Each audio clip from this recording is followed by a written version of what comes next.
Buddy, welcome to Laker Film Room Live. This is Pete, joined by my brother Tom. What's up, guys? For those of you joining us for the first time on YouTube Live, very excited to have you. Basically, the concept of what we're doing here is we're going to provide real-time analysis. So try to call out the sets that the Lakers are running, what I know at the very least of what Detroit runs, and then just kind of give my play-by-play analysis, as in-depth as I possibly can. So, and Tom as well, of course. So, if you've got any questions or anything, we try to stay as up-to-date as we possibly can on our on the comments and on in the comment section and all that. So, welcome to Laker Film Room Live. Let me tweet out the links to this, and then we'll get to talking about the game.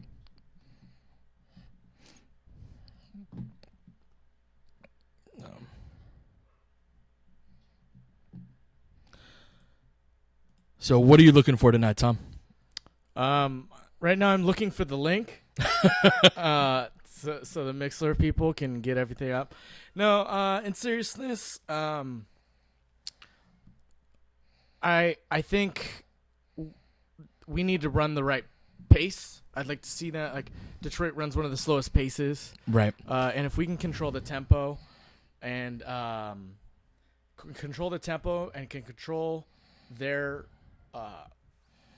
defensive rebounding, if we can get some offensive boards, right? Those are two of their biggest strengths. I think their Lakers and Pistons are both bottom 5 in assist percentage. So just both teams, there's going to be stagnant offense. Probably won't be the most pretty game. Yeah, and it wasn't in LA when they played last time. So it'll probably be a lot of similar traits here. But if we can get those two, mitigate their defensive rebounding strength, get us some rebounds. Hopefully, Tarek Black's energy helps. Yeah, I'm curious to see how Black matches up with Drummond. Typically, Black has issues with the bigger centers in the league. We talked about this a little bit in the last Laker Film Room Live we did with the before the Knicks game, and so he usually has issues checking the bigger guys, but that's usually guys that have some post skill. So Drummond doesn't necessarily fit that bill, but he's definitely a handful on the offensive boards. They also like to run a lot of curl action off of down screens, where the guard is in a starts in the corner. Actually, in their case, he starts on the lane line, and then Drummond will set a screen for him, and he'll try to curl to the basket off of that. And if that opportunity isn't open, then Drummond will step up for a ball screen. And then the action that they run in particular is really looking to clear out space for a lob to Drummond whenever they can. So tagging Drummond on the roll is going to be something that's very important. The Pistons aren't, to my recollection at least, a particularly good three-point shooting team. So I want to, you can tag Drummond a little harder than you might with other teams. But all in all, yeah, that's what I'm really interested to see is if Black can hold his own against a guy who's quite a bit bigger than him. But all in all, that new lineup, I made a video about that I released this morning. All in all, that new lineup, has some defensive capabilities that the old lineup with Mozgov and to a lesser extent Dang just didn't have. So I agree with you. This is probably going to be a little on the uglier side, but it'll be fun to see, if they can build on that momentum. Yeah, absolutely. I had some comments interesting here. It looks like Mozgov is in the captain's meeting. What does that mean? Does that mean he's starting again, you think? No, not necessarily. Although they've probably announced the starting lineup. I haven't seen on Twitter yet. With our technical side over here. Right. So yeah, if my info is out of date, then forgive me. But he made those comments after the Knicks game about that indicated that he wasn't particularly happy and was confused about the benching. And so I don't know if that's a bone being thrown his way. I also don't know if he was a part of the captain's meetings beforehand. That's one of those things I don't necessarily always pay attention to. So And then, for those of you joining us on YouTube Live, we try to answer as many questions during the timeouts and commercial breaks as possible. And what we end up doing is we upload this to our SoundCloud. If you're not giving us a follow, check us out on SoundCloud. And what we do is if you are looking to either watch the game again or watch the game for the first time, say you're at work right now and you don't, you're hearing this, but you're not able to listen to the whole game, we upload this to SoundCloud, cutting out the beginning part. And what I do is I will give the listeners cues, right? So right before tip-off, I'll go, all right, 3, 2, 1, tip-off, so that your video feed and my and our audio feed can be linked up. So I'll give indicators like that throughout the broadcast so that, makes your lives easier. So there's an interesting question. What do you prefer, youth growth and losing the pick, or the young guys not playing great and keeping the pick? Like, what would you like to see from here on out? Yeah, so that's a really good question, and I would prefer to see the youth grow. And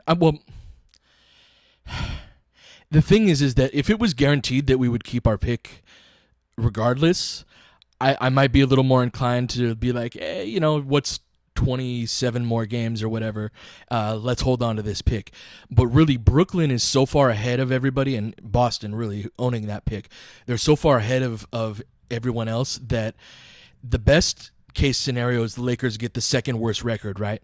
And all that does is give them a 55.8% chance of keeping the pick at all.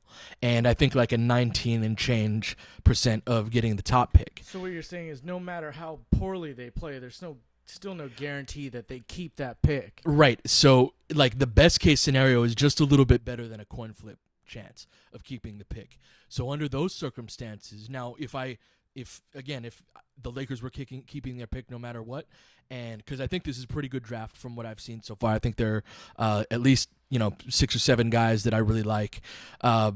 If that were the case, then it'd be like, yeah, you do what you got to do to improve your chances.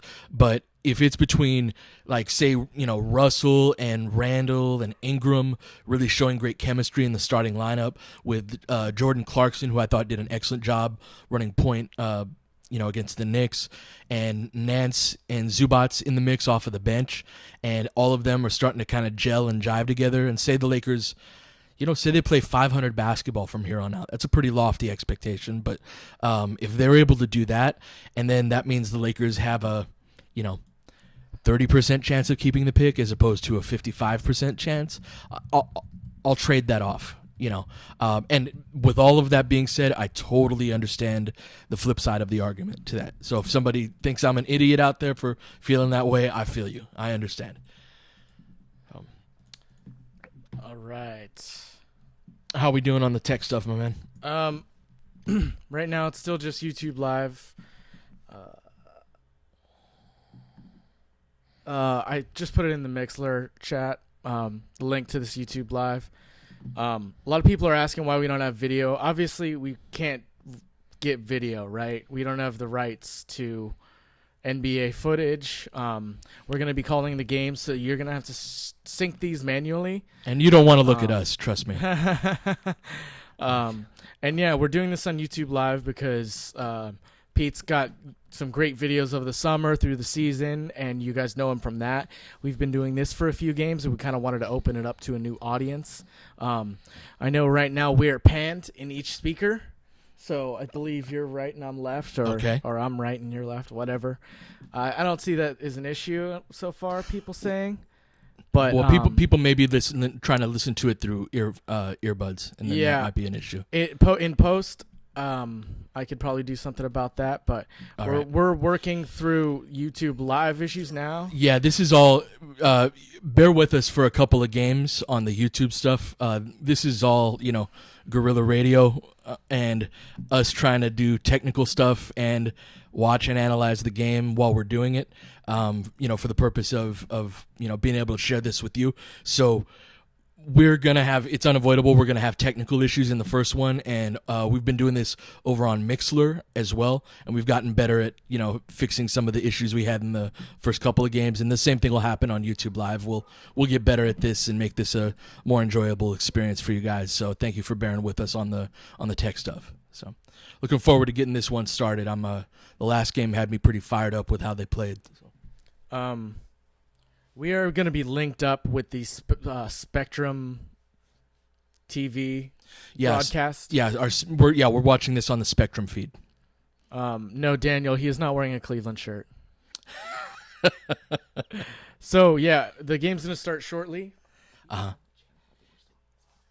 I think we're on Spectrum right now. Okay.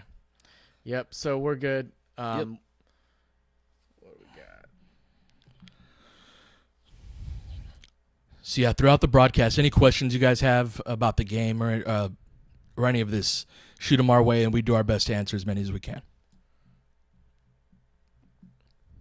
So we've gotten this question every time, Pete, but we got a new audience a little bit. Yeah, people no, are asking. I don't mind repeating myself. Yeah, That's yeah, fine. no. People are asking who you like if the Lakers keep their pick, and I know you're working on Alonzo Ball video and article right now. So yeah, so I'm hoping to have Alonzo Ball scouting report out, probably tomorrow and Friday at the latest. And that's going to be a video on him in general, and then there's going to be an accompanying article that's kind of how he fits in with the Lakers. If I had the number one pick, I'd take Fultz. That's not to say that I don't really like Lonzo, because I do, but I really, really like Markelle Fultz. And there's some interesting, again, I don't want to, spoil it, the scouting report that I've got coming out, but Lonzo is one of the more interesting prospects that I've ever seen in terms of whether or not he's going to work on the NBA level. He's different than just about everyone, and I'm really glad that it's not my job to be right about him, because he's somebody that I feel like a lot of scouts and a lot of people out there could be very wrong on him, either good or bad. You know what I mean? True. We're coming up on tip-off right now, so I'm going to count listeners on SoundCloud in when we get to that point. But yeah, well, Lonzo, he's a guy that could revolutionize basketball, or he could, be just another guy. And that's a pretty crazy, when like the great ones hit the league, you normally know who they're going to be, right? Your LeBrons, your Duncans, your Shaqs. But not always. No, not always. Like Kobe, right? Kawhi Leonard. But Paul but George. those guys aren't on that level. I'm talking about the transcendent superstar, Okay. top 10 of all time type guys that from day one are gonna be that. You can be a great player for sure. Harden was considered a bust for a couple of years, right? Until he wasn't. So, but in terms of like the absolute best of the best, you usually know who those are going to be, and that's not to say that I think that's necessarily the top end of what Lonzo is, but I think that he has possibility to change the game. So about to tip off here. Let's count in 3, 2, 1, tip off. All right, Pistons control the tip. Ball goes out to Jackson. Usually this first action here is going to be a set play. There's that curl. That's exactly what I was talking about in the pregame, and draws a foul, shooting 2 for Caldwell Pope. I'm a big KCP fan. Are you? Likewise, I like his game a lot. He's a good perimeter defender. He's improved his shooting since he came into the league. Good all around guy. Restricted free agent. I'd love to get him, but back in play on the sideline. They didn't get free throws on that. Pops that out to Lure. That's some high-low action right into Drummond for an easy layup. There's poorly defended by the Lakers right there. All right, D'Angelo comes up again. This will be a set play that they drew up well before they got started. This is out of a Horns type set. See, probably ended with an elevator right here for Young or D'Angelo. There it is for Young, but they overplay it. Drummond jumps out on that, so they've got to switch. Let's see if they can exploit that. They're a little slow, got shot clock issues, got Randall matched up with the little, nice and touch. He knocks it down. Nice little elevator screen designed at the beginning of that play there. 2-2, 11-10. Jackson crosses half court, hands the ball off into a ball screen with Drummond. Again, they've got to tag him hard. Misses that short. Ingram collects the rebound. He's able to push, which is great. Back over to Randall, who obviously can do that too. Kind of shoves Lure out of the way, but misses long. Tarek gets the offensive rebound, but he's in trouble in the paint. Going to get a 3-second call in a moment here.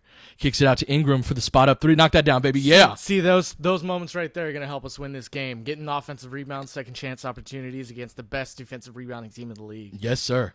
All right, Pistons cross half court. Lakers up 5-2. Jackson defended by D'Angelo, hands the ball over to Drummond. He passes on the handoff, going to try and get the handoff back to Morris here. Morris shoots the little elbow jumper against Ingram, but that's well defended. Black outlets the ball to D'Angelo. D'Angelo over to Brandon. He mishandles. Going to get a drag screen from Black here. I'd love to see him pull up, and he does.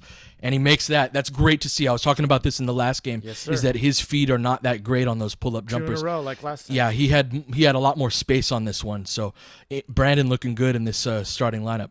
There's that back screen from Drummond. Again, they're trying to lob that. Randall tags as he should. Lure attacks the closeout and misses. Oh, he gets a friendly roll. Thought he missed that short. Lakers up 7-4. Did they call a turnover on that? God. That's weak. Julius Randle. All right. I thought he established out of bounds before he did that, but get the unforced turnover here with 9:52 left. Good God, man. Gonna get a baseline inbounds play. Gonna get a Jackson off a double drag. He collects it. Lures D'Angelo ices the screen as he should. Reggie Jackson way long. Misses long. Yep. Outlets to D'Angelo. They've got decent numbers. D'Angelo, nice little kick out. Brandon. Make it 3 in a row, baby. Misses long. Oh, he knocks it down. Woo! Let's go. That's where we talked about his ball coming out hot. That was nice. That was nice and soft. Yeah, it was. So that had really home. When he let go of it, the way he normally releases that, those are usually long, and that's why I said that out of his hand. That is some of the best arc I've seen from him on the season. And how often do you see him like get a friendly bounce on the rim? See how that kind of rolled around right there? Good shooters get those bounces because they know how to get that velocity at the rim. Yeah. And slow it down. What we were talking about earlier in the season is how he shoots real fast and it's flat. Right. So it's less room for error on those shots. For sure. And you see him back rim a lot on those.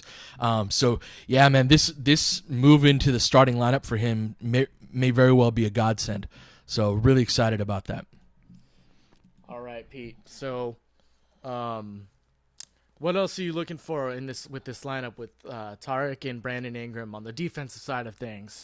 So, I again, that aggressive perimeter defense, being able to hedge harder and play ball denial off of the ball. Really, the Knicks game was a template. Like, the Knicks played like garbage, don't get me wrong, and their effort level was terrible. But the Lakers played really well, and especially I liked them more on tape watching the game again, even more than I did watching it live. And that's something that, I've mentioned before is that one of the things I love about watching game tape is that it's just not possible to see everything that happens in real time, right? And live in a live situation. Right. So I love being able to go back and just like, hey, I'm going to watch Ingram for 5 minutes and just watch Ingram. And that's something, if you're looking to kind of improve your way of watching the game, if you're listening out there, that's one of my tips, right? Is just focus on one guy, or just focus on it from a defensive perspective, regardless of the team. Because we generally watch basketball through offense. Is the team going to score, or are they not going to score? But and then thirdly, watching the weak side, whatever side of the court the ball is not on, watch that, and you'll see elements to the game that you've never seen before. And then the fourth one is, if you ever get a chance to coach, whether it's youth league, I don't care if it's third graders, if you get a chance to coach and see games and process games at floor level, it looks very different than it does from TV broadcasts. So that's something that I've always enjoyed, is the difference in how things look from the floor as opposed to up high. Amen. So, Pete, you kind of talked briefly about it, but I just want to touch quickly on how to watch basketball differently. And I think that's kind of what goes to what you're saying. Is watching let's get to that in a moment. Check that out. Yeah. So 8 points for Brandon, 2 minutes, sideline inbound if you're trying to sync up. Julius hedges hard, handoff. Ingram does a nice job of fighting over the screen on Morris, but he gives him a hesitation dribble and scores. Brandon had him, but Morris got him with that hesitation dribble right there. Nice little curl action. There should be a zipper cut from Young right here, and there it is. But D'Angelo doesn't go there. He goes into the post with Randall, has probably a mismatch on Lure, but he does not create anything. Nice curl by Black. One extra dribble, but Drummond gets the block from behind. Lure collects the rebound. Outlets over to Reggie Jackson. Jackson pushes, looks quick post entry. Drummond matched up with Randall, gives him the drop step. Nice little jump hook. Lakers up 10-8, 8:50 left in the first. D'Angelo coming up the right-hand sideline, going to pass it back to, or going to get a drag screen from Randall in a short fist type of action. I'll explain these during timeouts when we can. Into the post for Tarek. Brandon tries to set the cross screen for Randall, but doesn't get it. Over to Young, gets a little floater in the paint. Nice. Able to make that. Lakers up 12-8, 8:30 left in the first. Jackson crosses half court, calls his play. Going to get a down screen there. Swung back over to Lure. Back up top to Drummond. They're looking to run some floppy action right here. Get a KCP, I think that is off of the lob, and that's what I was talking about them clearing out space for those. They've got various ways. Van Gundy used to do that for Howard, right? We're trying to get those lobs. This is some pistol action right here where D'Angelo swings the ball up to Black, back over to Young. Young's going to work one-on-one, takes that little pull-up, going left, knocks that down. Lakers up 14-10 with the offense humming. Jackson comes up. Let's see if they can tag a little more efficiently on the roll man. Again, same play right here. That's Julius's job to tag, but that ends up leaving Lure open. D'Angelo fights for the rebound, can't get it out of Morris, and then Morris draws the foul on Brandon Ingram.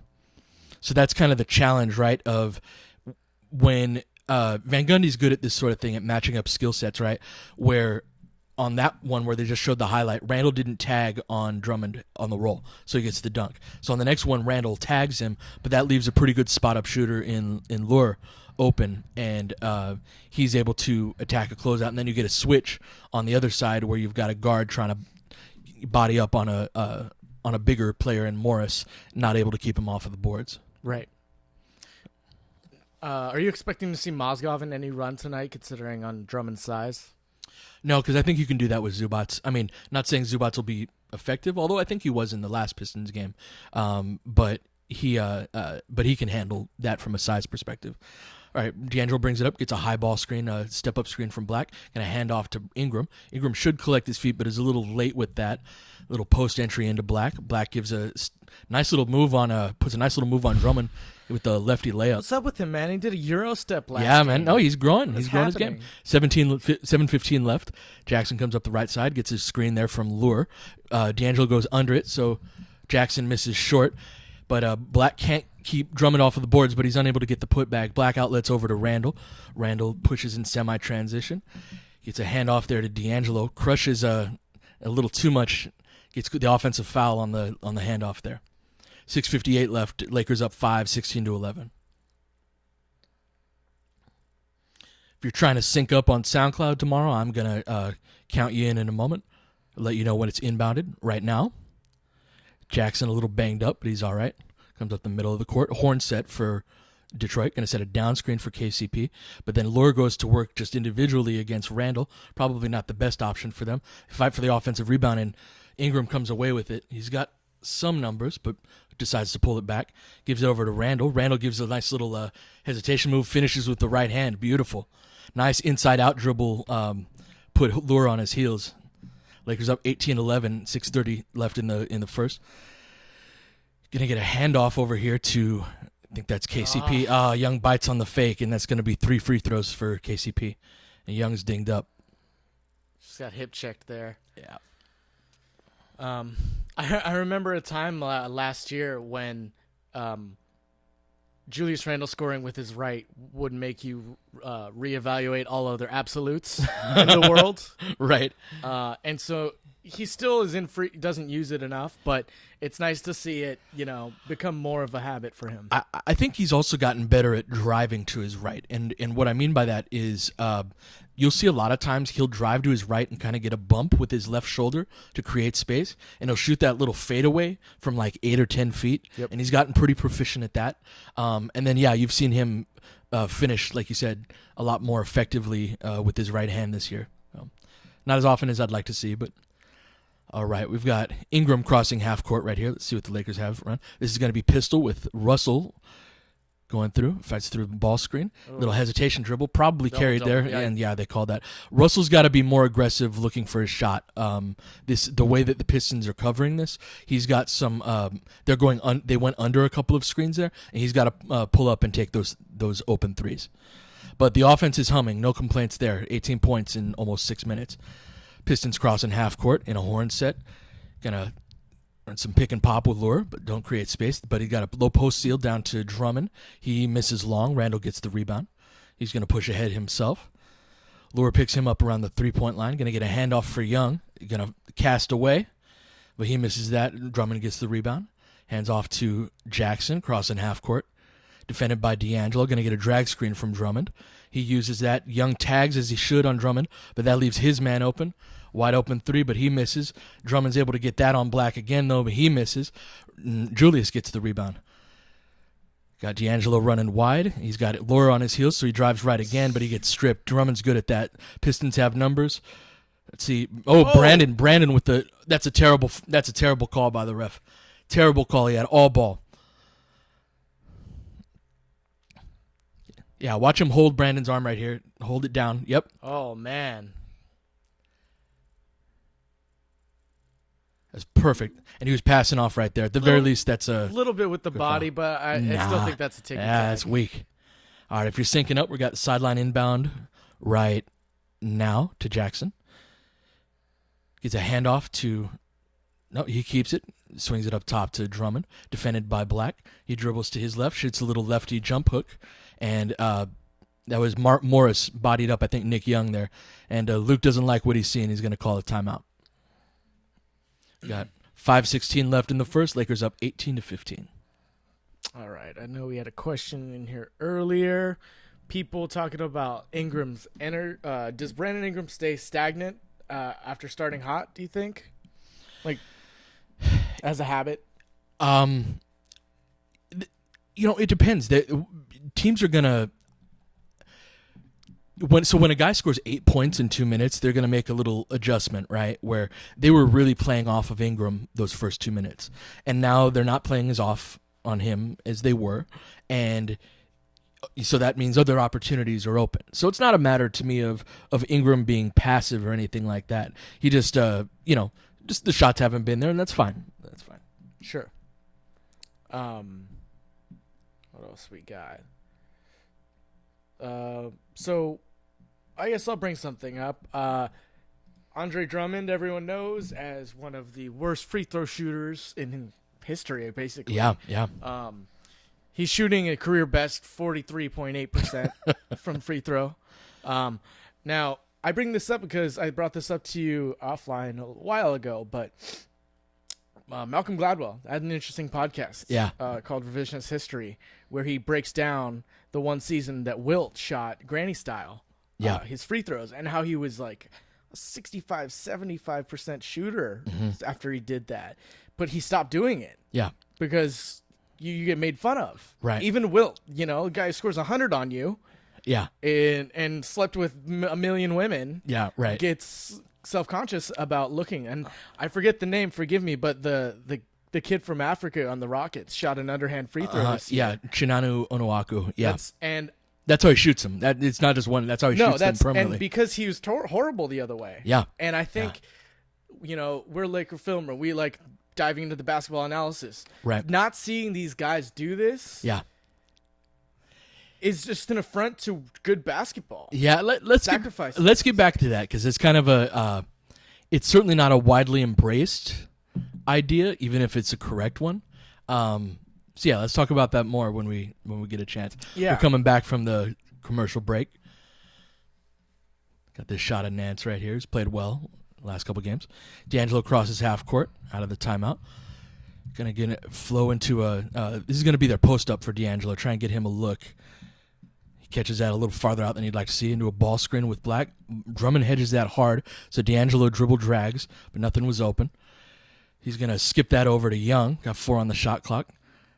Randall with Young gets forced into the turnover. So on that, when Russell drags 2 that far out, Black has to get into the open window to receive that pass. Going to have Clarkson coming in, presumably for Russell. All right, so you got the Pistons setting a little shuffle cut, then pops out for KCP right here. Wide open, clean look at the top of the key, but he misses. Outlet over to Russell. Russell up the right-hand sideline. He's got Young in the corner. Decides to drive. Nice little inside out. Nice driving kick to Dang. Open corner three. Knocks it down. Lakers up 21-15. All right, baby. Good work in transition by Russell there.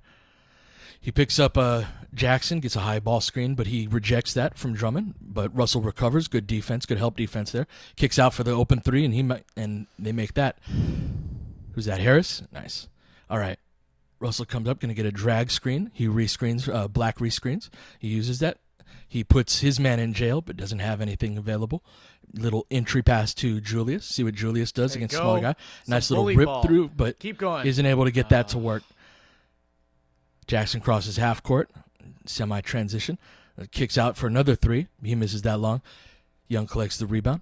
All of these plays where the ball isn't dead, these are all just concepts, right? They're playing off of principle rather than set plays. Little handoff for a double down screen. Russell attacks, but that's a closed post right there. That's not a place you should attack. Keeps his dribble alive. Another illegal screen. Black gets called for that one. I'd like to see Russell get a little bit more aggressive. Yeah, he hasn't taken a shot yet. He hasn't taken a shot, and he hasn't really penetrated as much as I think he could. Right. Yeah, I agreed there. So we got JC in for Russell, and Zubats in for Black, presumably. Right. So for those of you who are trying to sink, the ball's inbound, and Ish Smith crossed the line now. Drummond's got the ball up top. Little handoff there with Harris. Again, they're trying this lob, but that's well defended by Zubats. Nance gets the rebound, outlets over to Clarkson. Let's see if this unit can pick up the pace a little bit. Drag screen from Nance. Nice little pocket pass on short roll from Nance, but he makes the wrong read. That should have been to Nick Young. Outlet over to Ish. This is trouble. Then passes the ball off to Zam Morris, but he misses. Zubats gets the rebound. Should be looking to outlet, and he does eventually over to Clarkson. Skip pass. Dang is dang wide open. Puts his man in the popcorn machine, but he misses way too long. Oh, boy, $72 million. He's got it. Kicks it over to Morris. Little hesitation dribble. That's the second nice one of those he's had. Zubats battles for the board, and Nance comes up with it. Nice rim run by Zubats. Beautiful catch. He kicks the ball back out to Nance over to going to get a step-up screen for Clarkson. He hits him with the hesitation. Should kick it out to Nick. They close out hard. Nick pump fakes, but misses short. Look at Clarkson creating a shot, though. Clarkson's good news. He's done that a couple times in limited action already. Way terrible over penetration by Ish, and the Lakers take that away. Clarkson with another who's pass. This? Right? Good work, JC. Ball gets back over to Clarkson. Nothing doing there. Going to get a step-up screen from Zubats. Drummond's going to hedge harder. Young attacks the closeout, pulls up. And gets hit on the arm. Yeah, so this is an interesting lineup, right? We talked about it against the Knicks because JC was coming in for D'Angelo, and that's basically what just happened. Yeah. And so JC's running the pure point guard spot, and we're seeing him penetrate into the lane, create shots. You know, just kind of, who's this guy? This looks like the 2014, 2015 Jordan Clarkson. I feel like he's taken like his position label literally wherever he is. Like, just because you're playing shooting guard doesn't mean that kind of the same, like, you still got to make the right read on a play, right? And it's interesting to see him playing. Now, he's not particularly good at organizing and making reads in half-court offense, but you've seen him in transition and semi-transition already, making these nice little pocket passes or advanced passes. Young takes his second free throw now, if you're syncing up, misses badly short. Lakers up 4, 22-18. Got 2:03 left as they cross half-court. Going to get a horn set right here. And they throw the ball out of bounds. I'll take it. 1:58 left in the first. So, yeah, this is an example of a play where Clarkson will have to organize and read, although he'll probably just make an initiation pass. That's usually how they start on this. What are we going to get here? This is going to be motion weak, excuse me. So they play ball denial. The Pistons have been playing denial the last couple minutes effectively. Nance crushes him on a screen, but Clarkson missed him on the roll and took the jumper instead. No good. Pistons out on semi-transition. Pull up three. Makes that. Pull within one. Lakers up 22-21. Let's see what Clarkson calls for here. He's going to call for the step-up screen from Zubac, who rescreens. He attacks that along the baseline. Luke cuts. It doesn't have that open, and Clarkson gets picked. Over-dribbled there. Lakers need to stop ball. Nance, but they whistle the foul there on Dang. Right. That's what you want to see. You know, if you're Nance, you're not going to assume that your guy is going to give up a foul there. You're going to come up, notice that he's penetrating all the way, and back up that. Yeah, for sure. Defender. For sure. Yeah, you've got to make sure that that's not an and one right there. Right. Harris steps to the line, looking to tie it up. His first free throw. He shoots it now. If you're sinking, misses long.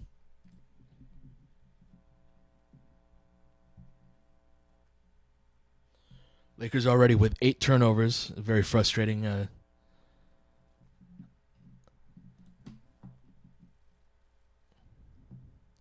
Harris misses both. Wow. And that's why Nance doing what he did works. Clarkson brings it up court.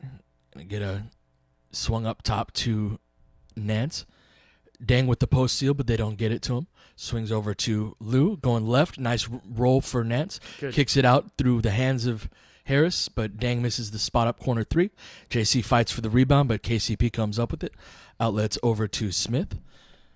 Lou sags off of Smith as he should. Zubac contests the mid-range shot, but Smith makes that. Pistons take the lead. Lakers already with more turnovers they had all game. Yeah, that's crazy. Last game. Gonna get some short roll right here. Lou rejects it. Passes little flip shot from Nance. He makes that. He's good at those. Got bailed out there. That was yeah, flat. he did. That was very flat. Detroit should go for a 2-for-1 right here if Ish goes quickly. Get up to lure up top into a handoff. He rolls, and then but Dang drops to the level of the ball. Nice job there. He's looking to drop that off to Aaron Baines, but Dang tagged the roll man as he should have right there, dropping to the level of the ball, able to get the deflection. They're going to run their double drag on their baseline out of bounds into a ball screen. JC ices it for now, but then doesn't. Nance hedges hard. Now we've got a switch. That's really poor sideline pick and roll. You don't want them to use that. It's on JC to not let them use that sideline pick and roll. Lakers will hold for the last shot, down by 1. You think? Last shot. I always presume. Going to be in a spread pick and roll set with Zubac coming up to set the high ball screen. He does. Lou turns the corner. Should kick that out. Nice hands by Zubac there, but he misses the lefty layup. He drew a foul right there. Okay, good. At least they did get the last shot here. We were railing against D'Angelo and Lou the last few games. Yeah. It's inexcusable right there. Man, if you're gonna have a haircut like that, you got a suntan or something. That's brutal. Dude.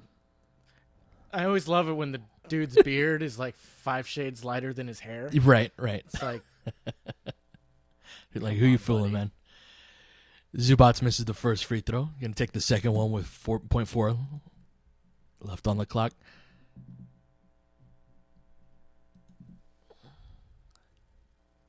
And he shoots it now and ties it up. All right, at the end of the first, it's 25-25. Lakers and Pistons all tied up. This game's gone about as expected. Yeah. Pretty ugly turnovers, poor passing, yeah. Stagnant offenses. Now, a couple of observations about what the Pistons are doing. They are, first off, they're doing a good job of fighting through our screens, and they're playing a lot of ball pressure and ball denial off of the ball. These are good opportunities to run counters and backdoor type plays when they're really aggressive on the perimeter like they are. So I'm hoping the Lakers get some backdoor action going on soon. And because what happens if you don't is you become very turnover prone, as we're seeing here. Now, about half of those are on offensive fouls and illegal screens. Right. But there are opportunities for back cuts available that they're not taking advantage of. Oh, man, I had something here. This is great live broadcasting. It's guerrilla radio, baby. Don't worry about it. Oh, okay. I remember. So we're seeing this more and more recently with Doc Rivers and Stan Van Gundy. But what's your thoughts on the coach GM position? Personally, my brief thoughts are I think it's risky. to not have those checks and balances in the way, say the San Antonio Spurs do. Now, granted, Greg Popovich, you think he doesn't have say in player personnel? Of course he does. Oh, of course, yeah. Right? But he's not going to get every person he wants. It's not all on his plate. Right. So what are your thoughts of Van Gundy and how he's done at the Pistons and that concept in general, I guess? I think Van Gundy's done that about as well as you can hope for in terms of how well he's filled both roles. But as a general rule, I don't like when two guys because there's an inherent conflict of interest there, right?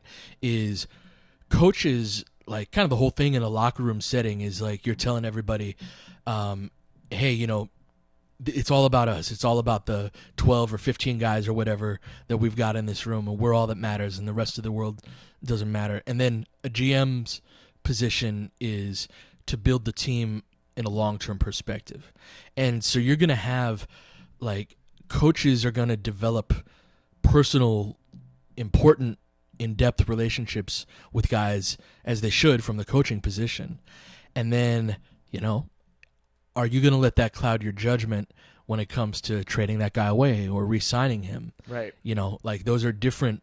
It's dual roles, and I don't think that's. I think there's a lot of danger in doing that. So I agree. We're coming back from the second quarter to start the second quarter. Ball inbounded to Lou. They're going to run some pistol right here. Actually, no, this is a set play out of bounds. Nice. They don't usually run this right here that they ran right there. That was interesting. It was a good idea getting Nance on a mismatch, but they weren't able to execute. So JC ices the side pick and roll much better this time. Nance tags and recovers. Nice post steal, though, on Zubats. That's way too deep, Zubats, but he gets away with it. Knocks the ball away. Dang gets the rebound. Nance is going to rim run. Going to get a drag screen from Zubats here, but Lou doesn't wait for it to draw the foul. Draws 2 free throws. Stanley Johnson over here like, what? Yeah. A voodoo that Lou do. Yeah, you better ask somebody.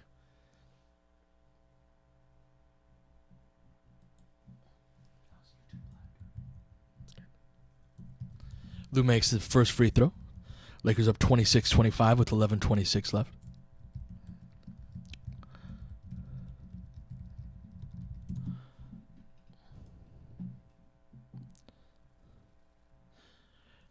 Knocks down the second one, take the 2-point lead. Got Ish crossing half court right now. Gonna have a horn set here but that's gonna be they're confused onto double high, confused, but that's gonna be a handoff into a ball screen. Again, you got Baines on the roll. Lou doesn't tag, but they miss him. Kicks out to Johnson. Nice step. That was a beautiful move right there. Yeah. Nice little spin move to the dump off. Tie game. Lou brings it up quickly. Gonna look for the post up, but rejects that. Little screen with Nance. Shoots on the short roll, but that was flat as well. He's got to put more arc on that. Pistons with the rebound. Ish got the ball. Little crossover on Lou. Kicks out to Baines. Baines using backboard, but he misses. Nance gets the board. Outlets over to Lou coming up the right-hand sideline. Drag screen here from Zubats. He rejects that, as he often does. Kicks out to JC. JC attacks the closeout all the way into the paint. Runs Baines over. Offensive foul. One more pass right there, and you've got an open shot. Nice attack of the closeout by JC right there, but you got to swing that one more. Nice lefty pass there by Johnson, too.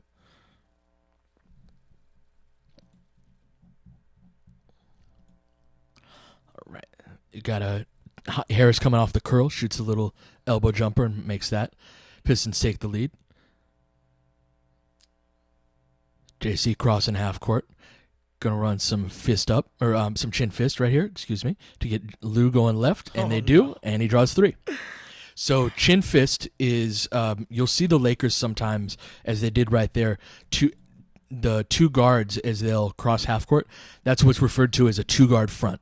And most offensive sets these days have 1-guard fronts, but when they run a 2-guard front, it's almost always going to be chin fist. So they'll have 2 guards and one will pass to the other.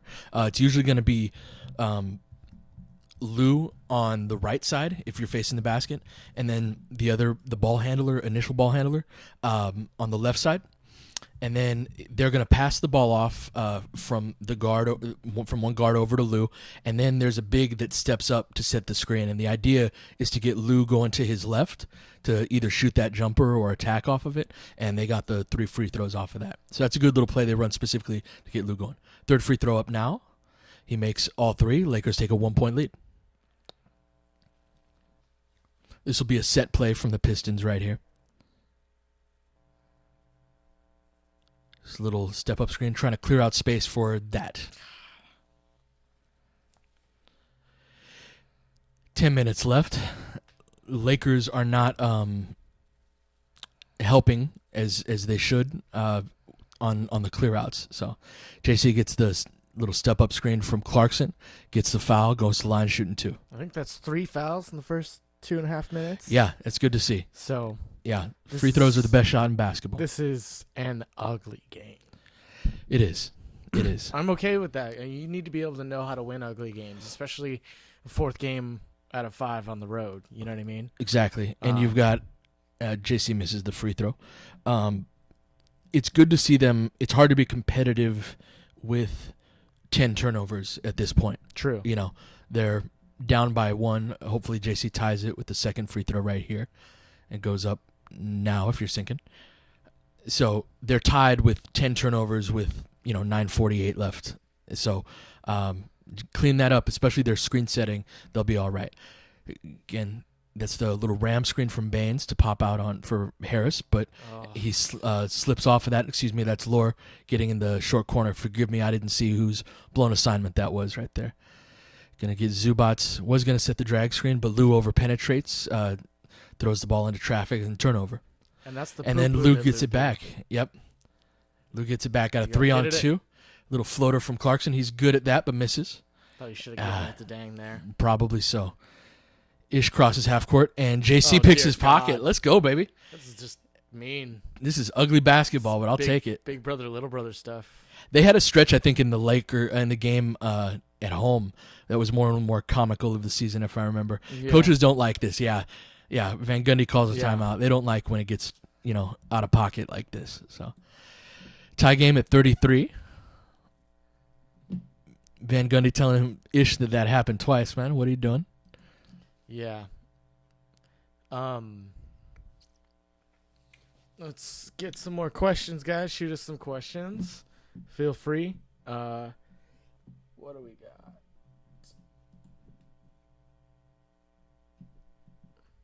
Why is Dang on the court?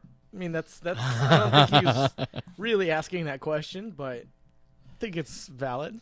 So, I do think Dang is still a rotational player. I don't necessarily feel that way about Mozgov, but even when he's shooting like crap, and I think he knocked down a corner 3 earlier, but even he will rotate defensively.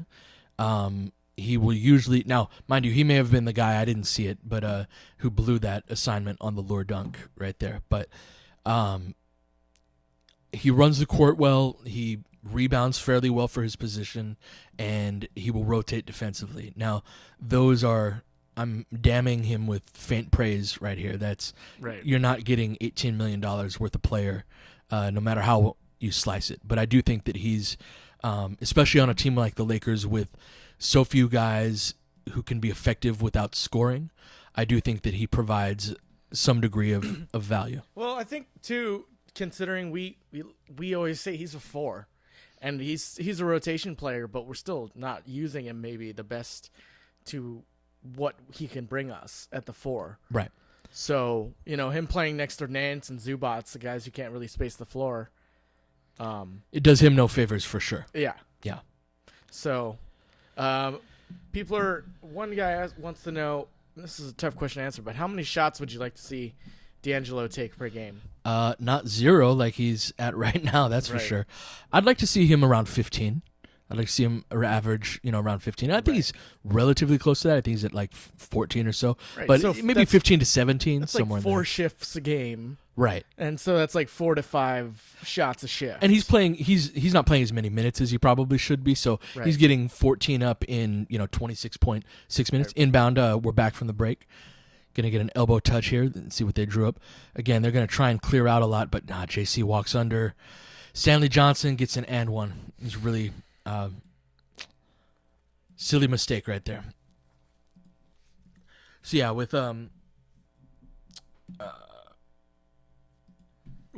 Russell's shots, I'd like to see him, probably in that 15-17 range, depending on his minutes. Johnson completes the and one. Lakers down by 3. JC crossing half court with 8:45 left. Again, this is going to be some chin fist right here. Get Lou going left. And they do, but they hedge hard on that. Zubac's in the short roll. He's confused. So the advantage gets eliminated from the 4-on-3 there. Get a step-up screen here. Lou splits it. Very nice. Little floater in the lane. Gets the roll. Nice job splitting that. You're able to split when bigs hedge too high and too wide. That's the thing with that, is if they get too wide, you can split it. Johnson playing well, comes around the screen, pops out. I think that's to Lure right there. JC sandwiches down as he should. Nice job.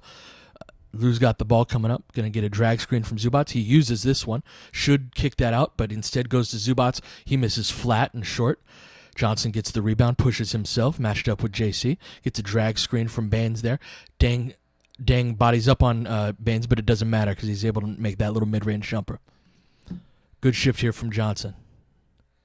Going to have Ingram coming back in next dead ball. Going to get an Iverson cut here from Lou. They give the ball over to Nance. Going to try and post up Dang.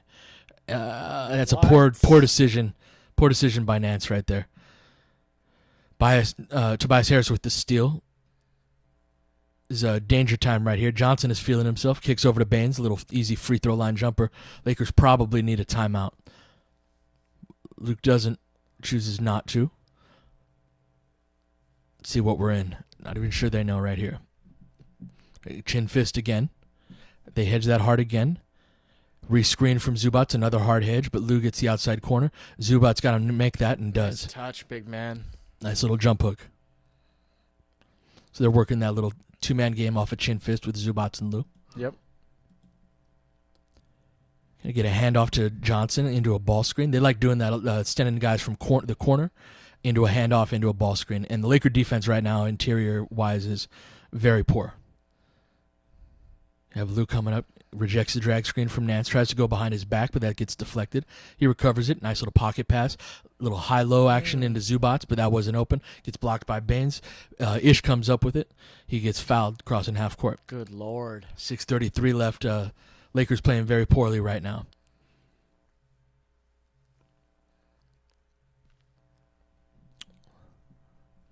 Looks like we've got a timeout. Luke is unhappy with the referee situation right now. I think he's stuck with that lineup a little longer than he should have. So coaches oftentimes will have, you kind of have your main two groups in your way of getting from one to the other. And then they'll have a bit of a bandwidth that they'll give each unit based on how well they're playing, right? So normally you might have your bench unit in until anywhere from, 8 minutes left, 7 to 8 minutes left in the second, all the way to 4 minutes left in the second. If they're playing well, you want to keep them out there for a few extra minutes.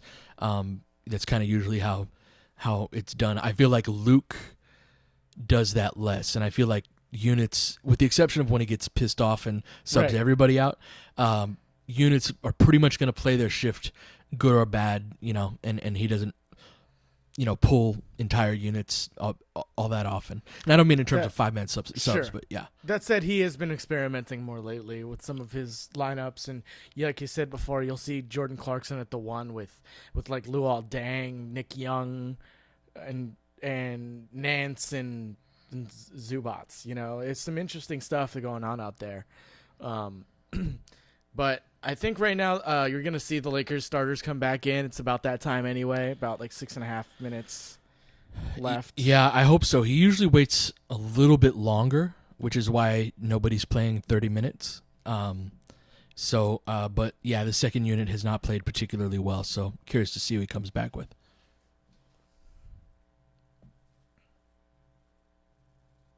Looks like D'Angelo's up. Yep, D'Angelo, Lou. Ingram. Probably Randall. Yep. Zubac. All right. It's a pretty young group right here. All of the young fellas except for Lou. So it'll be interesting to see how Lou fits in with How the invasive species. to see how invasive he is with these guys. D'Angelo's able to kind of run things a little, so it probably won't be as bad. All right, we're back in action. Jumper from Harris misses long, but Drummond gets the rebound. Zubats didn't box him out very well. He misses very flat. Lou gets the rebound. He's going to push up court. And these are great situations for him to attack. But he misses a little floater going left. Drummond gets the rebound, outlet over to Harris. Harris attacks Ingram in transition, gets a great step with a hesitation dribble, goes all the way to the basket. Lakers down 7. 6 minutes on the dot left. Let's see what D'Angelo sets up here. Going to get some dribble weave action. Going to end in a high ball screen with Lou and Zubats right here. Nice pocket pass to Zubats. He takes a floater, which was not open. Didn't see Johnson come on over to block that. Should have been a pass to the corner for the 3. Got a mismatch in transition here.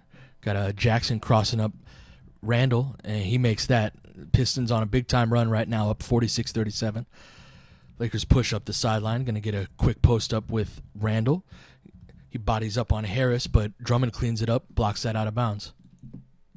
Hey, what are your thoughts on Andre Drummond? I like Drummond. I really like that he's both a rim protector and can defend on the perimeter. I'm going to get Ingram, beautiful play. So that's Ingram's supposed to cut off of both screens right there, and he broke it off because they were sitting on it. That was a backdoor cut, basically, of their regular play. That was a counter, and Russell read it perfectly, and Ingram read it perfectly, and results is an open slam dunk right there. Pistons into the front court, going to get a handoff from Johnson. It gets knocked away, Laker ball. All right. So, yeah, I like Drummond. His free throw shooting, he's one of the few guys where I'm like, yeah, it's so bad where, as we see the Ingram replay, where he curls around just that first screen instead. There's going to be some two-man game with Lou and Black. Shoots a long 3 and misses short. Morris gets the rebound. Lou still invasive. Black hedges and recovers. I thought they sat Black too long. Getting killed on the offensive boards. KCP comes up with it against Lou, and that's a bad matchup for Lou. Little ball fake and attack on Harris against Randall. He may be able to make that. Pistons back up 9 at 4:30 left. D'Angelo crosses half court. Again, we're going to run some motion strong into Horns right here as the Horns develops. Going to get a step-up screen. D'Angelo wants a shot, and good to see. He needs to be more aggressive with his shot, as we've said earlier. Makes this his first shot of the game, and that can't happen at 4:15 left in the second. Little down screen. Again, as I said at the beginning of the broadcast, Pistons really like to curl around screens. So Drummond gets the foul. He just kind of bullied Tarek Black right here. We talked before the game about how whether or not Tarek Black's going to be able to handle Drummond, his size, and he's had a really hard time keeping him off of the offensive glass. But now we get Drummond's excellent adventure at the free throw line as Lou comes out, presumably for Nick Young. So I asked about Drummond because I actually think he's the most overrated center in the league. Oh, yeah? I really don't like his rim protection, and I'm on nylon calculus right now. Yeah, I've heard about that. Pistons aren't a team I watch a ton of, so I could definitely be talked out of him. Yeah, he's one of the lowest in the league in field goal percentage allowed at the rim. Drummond takes his second free throw now, if you're sinking. Yeah, misses both. So, yeah, maybe that's not something that I watch closely enough to have an educated opinion on. Can run some motion weak here, but they're a bit out of sorts in terms of their position. Going to get a step-up screen eventually here from Black. D'Angelo comes around it, drifting a bit. He's not very good at those drifting shots. Black battles for the rebound, but Morris comes up with it. He tells everyone to go up court. He's got it himself. Defended by Ingram. He's weakening the high ball screen. Get a strip on Drummond by Nick Young. Lakers push as quickly as Nick Young can, I guess. Transition. Get a little kickback. Haven't seen that in a little while, but they close out hard on that. Get into another one. Should have been a kick out to Ingram right there, but Young missed it. Nice little cut along the baseline, but going to jumper at the top of the three-point line. Young airballs. Pistons cross half court. post entry into Lure there on Young. He misses short, but he gets hit on the arm, shooting too. Yeah, so that's part of part of having Nick Young is missing wide open Ingram right there. And Ingram did a great job of setting up into his catch and shoot position. He was calling for it, but it is what it is, man. It's the talent that we have on the roster right now. Yep.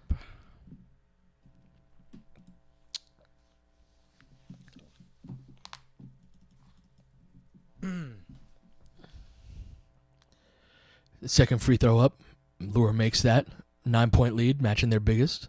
Yeah, Lakers have been really cold. 7 for 24, their last 24 shots after starting 8 for 10. Going to be pistol action. Good job. Nice rejection. Beautiful, beautiful work by Ingram. Again, that was a back cut. He broke off the first option of that play just by reading the defense. And that's a great pocket pass. That's how you get wide open shots against ball pressure. They get a switch and then hedge and recover here.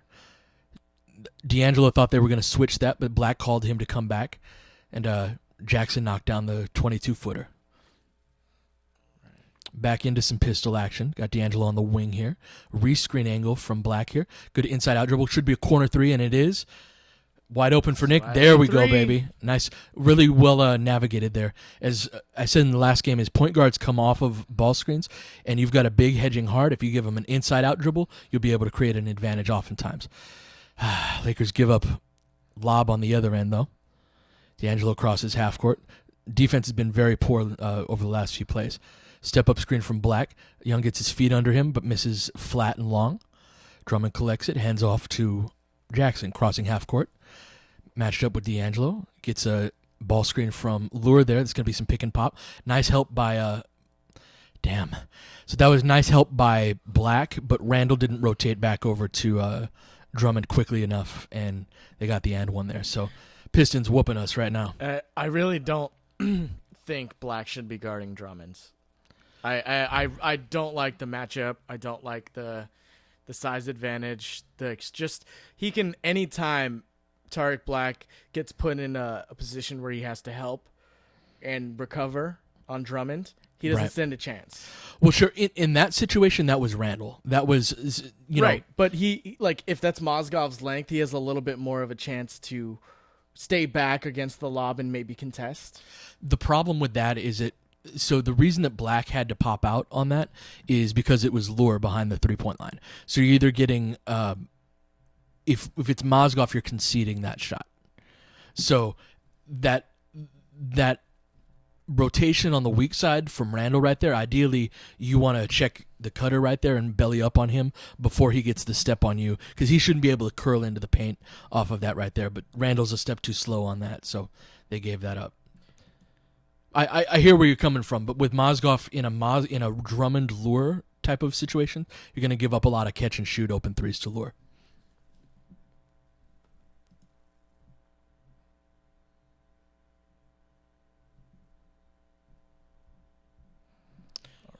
It's interesting. The starters, have played pretty well in this game. Looking at the plus minuses, every starter is either at a 0 or in positive territory. Yeah, you can tell by the eye test on that too. For sure. Yeah.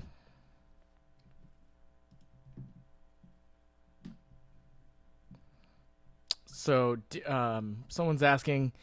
Or saying rather, they feel like Randall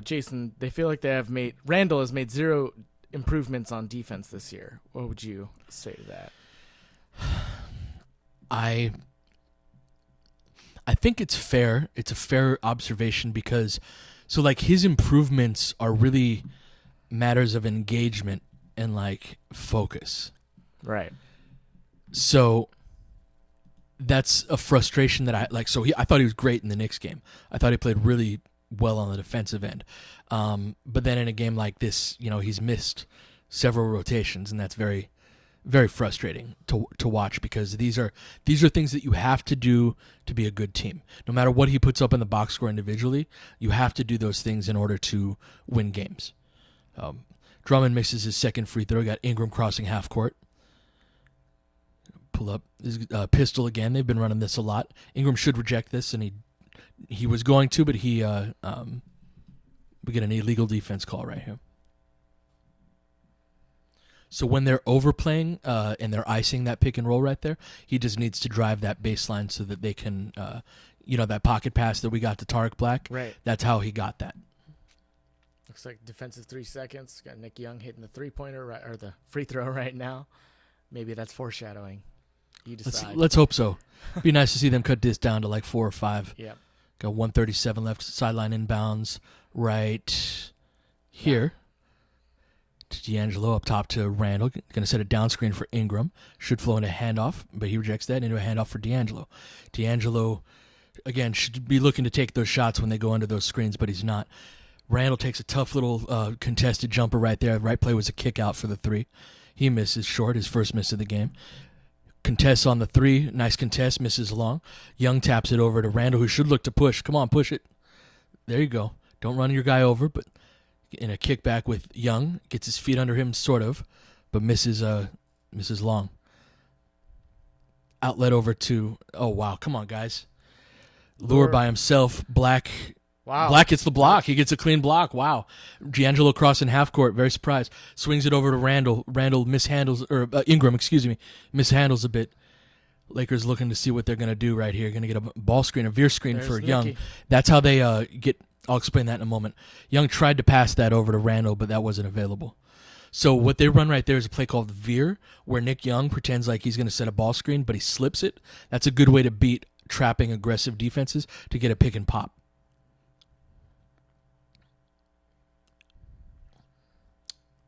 Six on the shot clock. Lakers got to go. Come on, guys. Randall looks to attack. Foul. Gets the whistle. I didn't think he was going to, but gets the whistle on the jumper. Hit across the arm. So Aaron is asking what illegal defense means.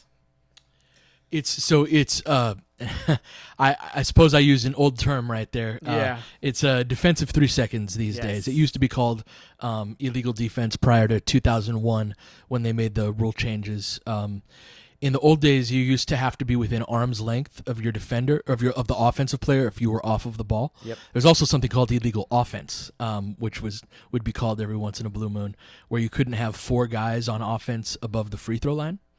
What? Yeah. So or I think no it was, spacing no, the no, no. floor. It was all 5 guys. I think it was a really obscure rule. It would get called a couple times a year, but All 5 guys? yeah, you couldn't have all 5 guys along the free throw line extended. So, or it was either 5 or 4. I don't remember which, but So anyway. no spacing the floor? Literally a rule against that? Well, no, because you can space the floor, right? Hold on, let me get on sync. They cross half court right here. Randall missed the second free throw. We'll talk about that more in a sec. Again, so they're doing a lot of these dribble handoffs into ball screens. They missed that. Randall, they should push ahead for an open shot if they get it, but then kick out if they don't have it. Nice job. Okay, good reset. And we got an all-young guy. This is a lineup that I wanted to see. Got JC up top with 5 seconds left. Little hesitation dribble. Misses long, but Nance goes over the top for the follow dunk. Nance Wow. the Baptist! Nance the Baptist, baby. Little heave. Please don't make this. Freaking Pistons, man. They made like 3 in 3 quarters. That's right. Lakers, despite playing really poorly for the last 18 minutes of that half, going to halftime down 6. So, yeah, Nance climbed up the back of Drummond right there for the putback. That was beautiful. Oh, man. All right, folks. I am going to tweet out some links in a moment. If you've got any questions as to what's going on in the game or anything that I've said so far. I know I will use some technical terminology from time to time, and the action happens quick enough to where I don't always have time to explain it if you're not familiar with it. So these commercial breaks and halftime especially are a great time if you were like, oh, hey, what's this term? I'm more than happy to answer questions like that. Wells Fargo threw out an interesting tidbit in the chat, I think. I'll repeat this. Stat keepers and how they alter stats. That Nick Young pass was clearly a pass, right? And Drummond swatted it away. They gave Drummond a block for that. Yeah. So because it's that's funny. what he needs more than a deflection. It's funny that you say that. So I started really hardcore charting NBA games at the end of last season. and then starting again in the preseason and the beginning of the year. And that was one of my biggest things that I noticed is how often the box scores are. And I don't think they care enough to have somebody go back and watch the game and check. They might do it if a guy's close to a triple-double and, he gets 18, 10, and 9, and they might watch that game again to see if he gets a triple-double. But for the most part, I would catch 3 to 5 mistakes in the box score per game where something was and I'm talking sometimes things were totally misattributed. So for one that comes off the top of my head is in the third game of the year, the Lakers played OKC. I think that was the third game at OKC. And there was a play in transition where Clarkson missed a layup and then collected his own offensive rebound and got the putback. And they charged D'Angelo with the shot attempt, and then Clarkson with the offensive rebound and the putback. And D'Angelo, I'm not even sure D'Angelo was on the court at the time, and it never got fixed. And I think the reason I found that one was because I did a thing on Russell's shooting struggles, and it was the first 100 shots of the season. So I went and looked at every shot that he was charged with. I was like, hey, wait a second, that's not even D'Angelo. And yeah, so there's 3 to 5 of those per game, that are I think pretty bad mistakes. And, it sounds like small things, 3 to 5, but every game, maybe you're 9.9 assists and you want to get to 10, and it's game 81. Yeah. That stuff. Sure, but I mean, it doesn't really matter. You could also say that it evens out too, right? Where right. You get an assist that another guy should have gotten. Right. It's like a mini home court advantage for your guys. So we got some interesting questions. I wanted to go to this one. Yeah. What pick and roll coverage do you believe benefits best with our roster? It depends on who's on the court. So, and that is really heavily dependent on who's playing the 5 position, on who your center is. Most teams do the majority of their ball screening with their center. Now, there's exceptions to that rule, but with guys like Zubats, who had a very poor first half, in my opinion, with guys like Zubats and Mozgov, you really have to soft hedge and ice and or even go under screens. The Lakers don't do that as often as I'd like to see them. They did that against John Wall, and I thought they were pretty effective. Now, Wall had a big game that game, but it wasn't due to their pick and roll coverages, in most instances at least. I'd like to see, a guy against Reggie Jackson, right, is not the best shooter off of the dribble. Now, this is off of recollection. I'm not looking at the numbers right now, and I could be wrong. But again, basically against guys who don't shoot particularly well off of pull-up dribble situations, I would like to see the Lakers go under screens just with the guard more often and kind of dare the guy to take that shot. Right. And then, but with guys like Nance and Black and Randall, when for one, Randall's the one guy who can effectively switch when he feels like it. And so that makes kind of his inconsistent defense all the more frustrating, is that he's the most capable of our big defenders. He's not going to be a rim protector, but he's got such great feet that he could, meet guys out a step higher than pretty much all our other bigs can. Maybe just a half step higher than Black, but and he can switch effectively. We saw it, first game of the year against Harden. He had some really great possessions, and he's had a few when he's been engaged throughout the season. So yeah, in terms of the pick and roll coverages, that it's really going to matter. With the bigger guys, you kind of have to soft hedge and keep them back in the paint, and all of the coverages that go along with that. With a guy like Black, they're doing a lot more show and recover, which I really like. Which means that Black is going to kind of show hard so that it's not a wide open jumper, but it's also not going to be a situation where he's switched onto him. He's just buying the guard enough time to recover to the ball handler, and so they go back to their original guy. So and it's meant for bigs with good foot speed. ability to move horizontally. Yeah, maybe a guy you don't necessarily want to switch with, but Right. And then the other one, which I didn't mention, that the Lakers rarely ever do, except they did it with Thomas Robinson, which I thought was interesting, was blitz the pick and roll. You trap the ball handler as he comes off of it. Yeah, it's in those situations, I think, that you really don't want Isaiah Thomas coming off the pick and roll and you get the head of steam, or Damian Lillard. Don't give me that look. Yeah, I said Isaiah Thomas. Yeah, I know. I know you love you some Isaiah Thomas. I do. But we won't talk about that now. For sure. So we had some people asking you, and I know this is a little off topic, but I think it's interesting considering the framing of D'Angelo and Kristaps Porzingis. Somebody was saying you, during the Knicks game, didn't really get a chance to elaborate on why you think he's so overrated. Would you like a moment or two to tell us your thoughts briefly about Kristaps? So Porzingis is a really, really, really good player. I feel like he's viewed through a prism of anything that he's not that great at gets kind of swept under the rug, and the things that he's good at are make all of the highlight reels, and BPM, which is one of the kind of the all-in-one metrics that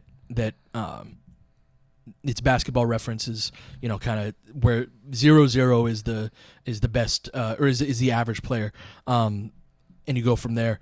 Russell's ahead of him in that respect, right? And as a player, Porzingis benefits because he does not have to make decisions, right? He as a big, and this is why you see so many of the really well-regarded players and young players in the league. ESPN did their top 25 under 25. It's Embiid, it's Towns, it's Jokic, it's Porzingis, it's even Gobert, Miles Turner. And you see all of these guys from day one are quality contributors, and it's because their job is very simple.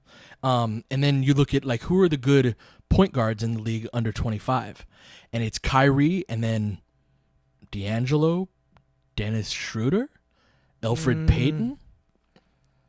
But who are they? Yeah. I'll give you a moment to think about it. But I'm not saying you're wrong. I don't know if Schroeder is someone. I think he's a fine player. Right? No. But that's my point. That's right. the point that I'm trying to illustrate is that when you get after Kyrie, sure, there's nobody in the league. Russell is the second best guard under 25, point guard under 25 in the league. Absolutely. And so with Porzingis, he's a really poor rebounder. I think he's an extremely overrated defender, and I think that we saw in the Knicks game how available the middle of the court was for teams to penetrate. And even I watched the Knicks broadcast afterward when I was making the tape, and Breen and Frazier were killing his effort level. I did read a beat reporter though the next day saying that he hasn't looked the same since he came back from the Achilles. He hasn't had the same foot speed and recovery. Sure, but why has he extended that grace when a guy like nobody gives a crap wrong. if Russell comes off of the MF about Kristaps Porzingis or defending him? But I think to be fair, I want to say sure. He's what we saw that one game a couple days ago. I've seen him play better than that. Oh, I've seen totally. He has the capabilities far beyond what I think anyone thought he could. Again, so somebody asked me to state some of the reasons why I thought Porzingis was overrated. So this is me telling all the bad stuff about him without any of the good stuff, right? And I do think that he's a really, really good player who projects well going forward.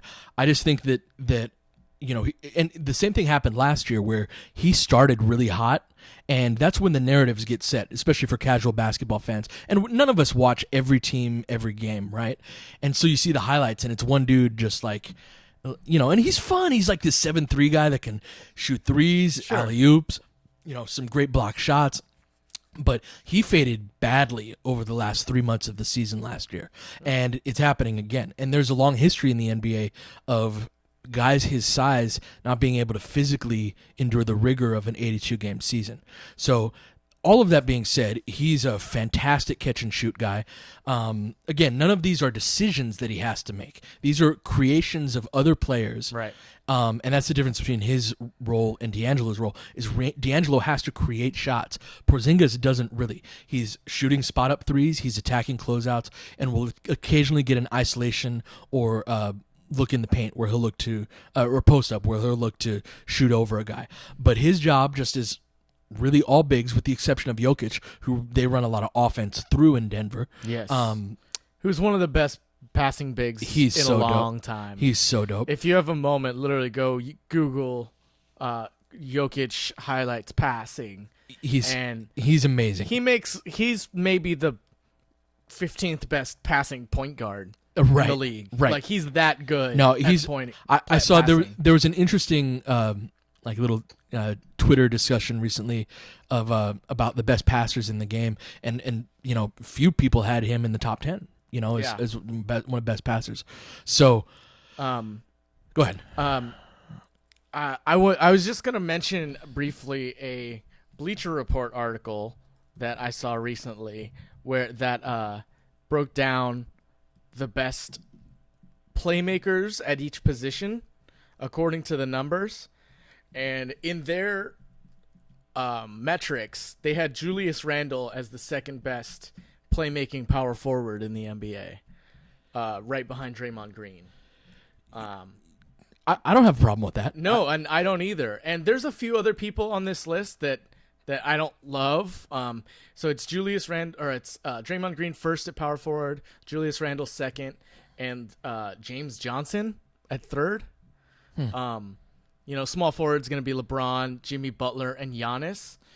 Jimmy Butler over Giannis to me feels a little bit of a stretch. So do they have some sort of they have what's kind of their gauge? Is it just opinion, or they have a playmaker rating they set up? I'm looking for the metrics right now.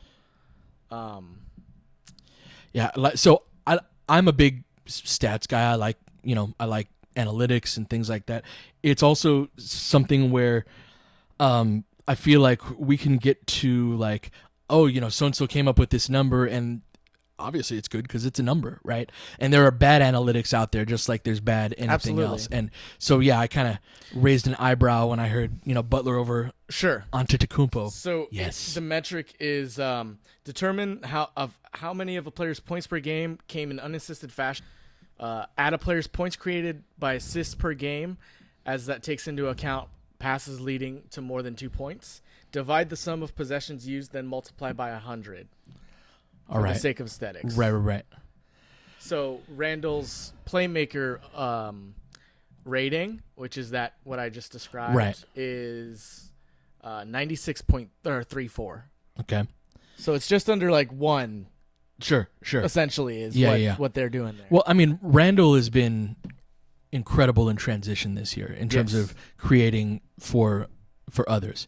And he's been good at not. I remember last year he was running dudes over on a pretty regular basis, and he's been able to look to drive and kick in ways that have created really efficient shots. I mean, I think Nick Young owes a lot of his resurgence to Julius Randle.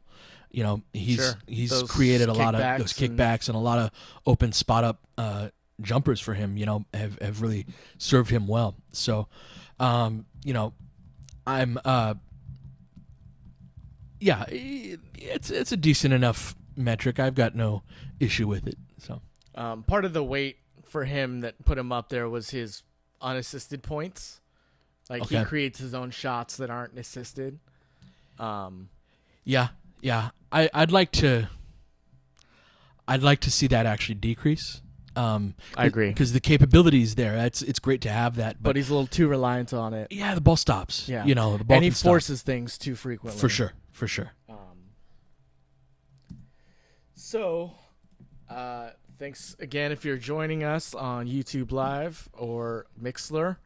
I think this is not close our biggest audience so far. Oh, is it? It's really cool. About 250 people combined listening. So thank you guys. Yeah, thank you for joining us. I want to break this news for you and get your opinion. I don't know how much you've looked at Twitter right now, but Charles Oakley just got arrested for confronting James Dolan in the New York Madison Square Garden arena. And there's like a minute-long Periscope. Please tell me there's video. Yeah. Sweet. Yeah. Oh, I can't wait. But initial thoughts. Wait, you said Anthony Mason was your favorite Knick. Is it now Charles Oakley? No, I think so Oakley was a bad dude, and not in a fake tough guy kind of way, like a lot of like Kevin Garnett was like the fakest tough guy ever, right?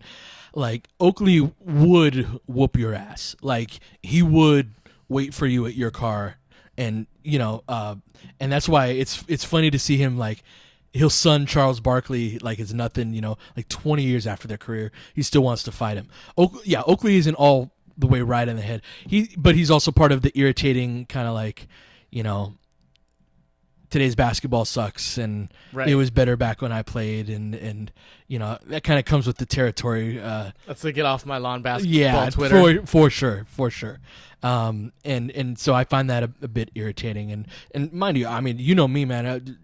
You've known me your whole life, and I've been obsessed with basketball my whole life, and I loved that era. I just think things change and improve over time, and not everybody kind of goes with that. Are you pulling up the video? Yeah. Oh, wow. Are there security guards right there? I can't really see. Everyone's standing around him. I know this is great audio of you guys listening to us watch a video. Right. Although I'm getting the we're link back right from now. the third quarter. Ball's inbounded to Ingram. See what they run off of this. Gonna get a zipper cut from Black. This is unusual. Rotated over to Randall. This is a set play. Gonna run this as a curl for D'Angelo. Nice set play right here. That was his shot, and he looked to pass. Yeah. He's got to take those. He's got to be more aggressive right now.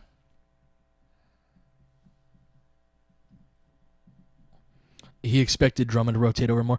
Ingram slips that again. They deflected a little bit. Ingram steps out of bounds. He does that a lot. All right, if you're trying to sync up, we're at 11:41 in the third. Inbound right now. Pistons ball. Lakers down 6. Jackson crossing half court. Gonna get some hawk action. Gonna get a KCP curling around stagger screen. That's their stagger series. They've run a couple times today.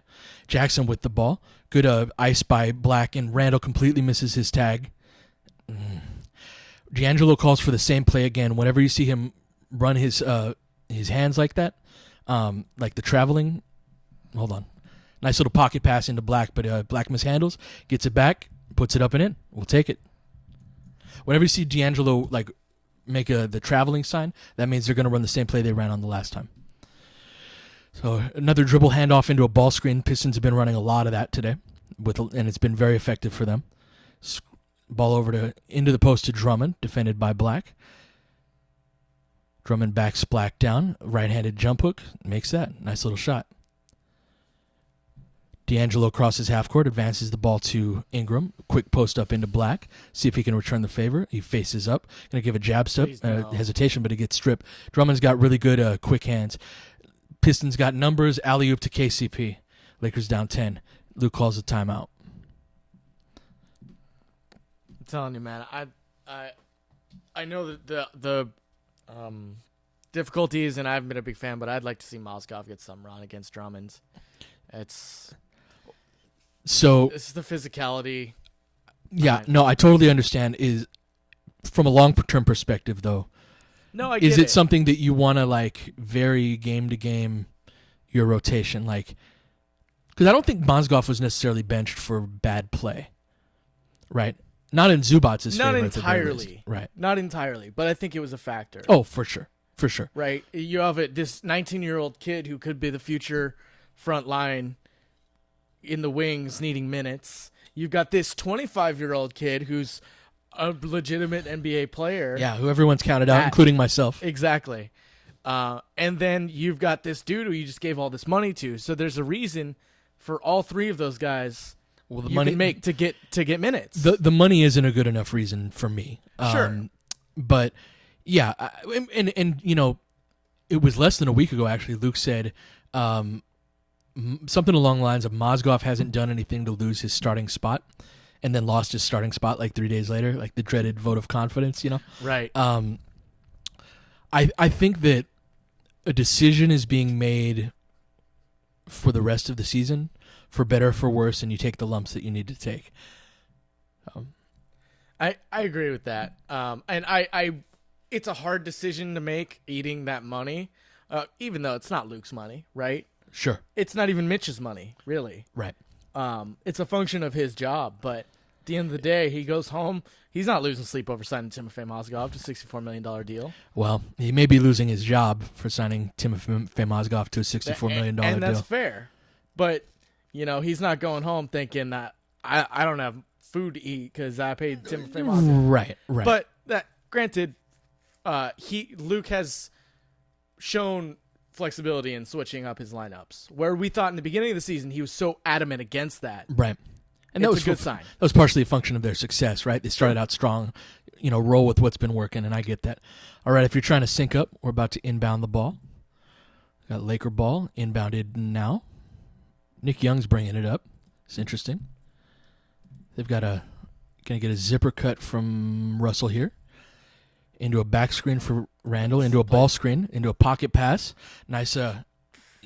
See, this frustrates me about the Laker big. They try the dumbest dunks, and we wonder why we miss so many of them. This is going to be a spot up three on the other end. Just freaking lay the ball up, dude. Lakers down 13, biggest lead of the game for the Pistons. Really frustrating. High ball screen from Randall, and again, that pocket pass has been available. Makes the righty layup. To this game. Yep. Yes, that's the thing with the Laker bigs to me is seeing Larry Nance in practice every day does not make you Larry Nance. All right. Reggie Jackson at the top. Going to get an elbow catch there for Morris, defended by Ingram. ISO pulls straight up, knocks it down. Yeah. Again into pistol action. Going to get a ball screen on the drag from Black. Go under. Russell doesn't look to shoot that, though, and no shots created. Russell's got to be way more aggressive than he's been. Randall goes too early. He would have had Ingram on a cut, but he went too soon. Russell with a post pass into Black. He airballs long. It's ours. Ball get knocked off of Randall, out of bounds to the Pistons.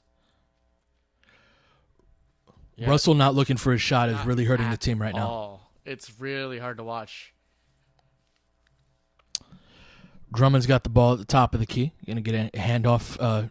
That's way too easy. Wide open for KCP. Really poor intensity level from the Lakers right now. But he misses. Ball off to Ingram, who's played well today. He's at the top of the key. See what we get here. Get an elbow touch back into a handoff for Ingram.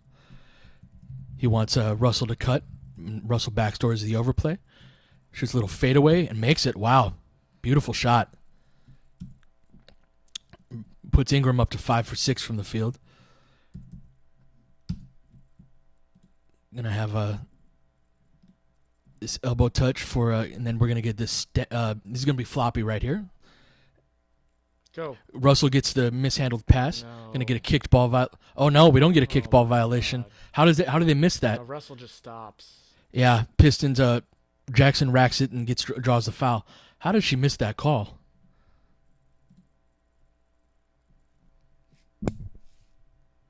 We're at 8:10 left. Lakers down 11.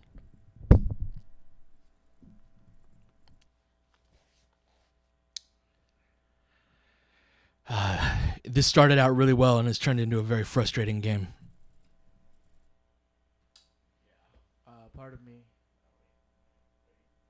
Part of me knew that this game was going to be a real ugly fest. Yeah, you mentioned that before the game. Yeah. Jackson rims out the first free throw. The Pistons aren't the best defensive team in the league, but they're not awful. Yeah, and they ball pressure, which Lakers have a hard time with. So. And the pace in which they play, right. Slower. Like Utah swept us this year in 4 games. Right. We play fast, but we're not good against teams that play slow. Right. Jackson misses both. Russell crossing the free throw line or the half court. Going to get some dribble weave right here and a ball screen with Black and Ingram. He should skip that over to Young. He made the wrong read there, and Jackson baited him into that. Ingram closes out on a Morris. Thought he got a foul there. Misses short. Ingram tracks down the rebound. Lakers should try to push here. This is where they're controlling the pace. Beautiful rim run. Beautiful pass by Ingram. What a pass by Brandon Ingram.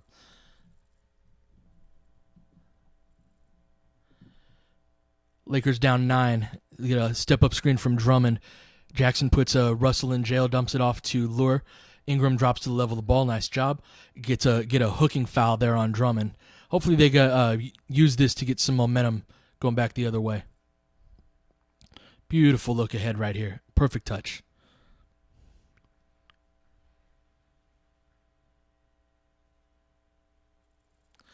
Ball's live.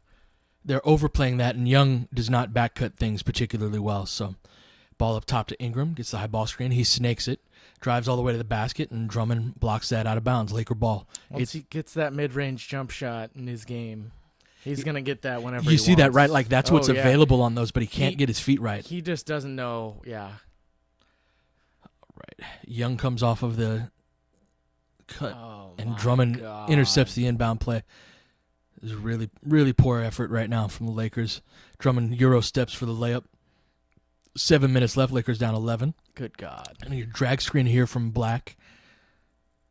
D'Angelo's got to look to attack this. Gets a pocket pass over into Black. He misses short. Collects the offensive rebound and misses the putback. Lakers going through the motions right now. Luke's going to get Zubats in the game, and Brandon Ingram got beat off of the dribble way too easily right there. Oh, man. Lakers up to 17 turnovers on the game.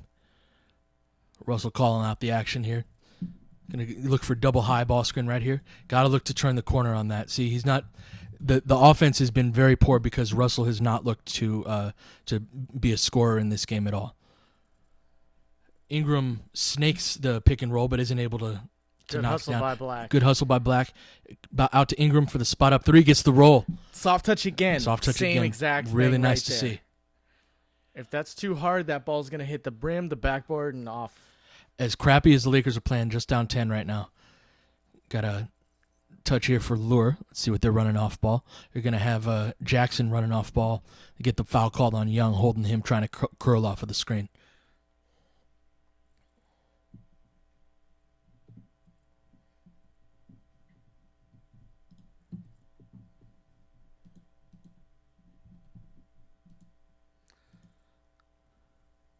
Good to see Brandon have a nice little stretch of games here. Too rigid with your rotations, Luke. Not the time to take him out. Yeah. Ball's inbounded. Get a high ball screen there from Lure.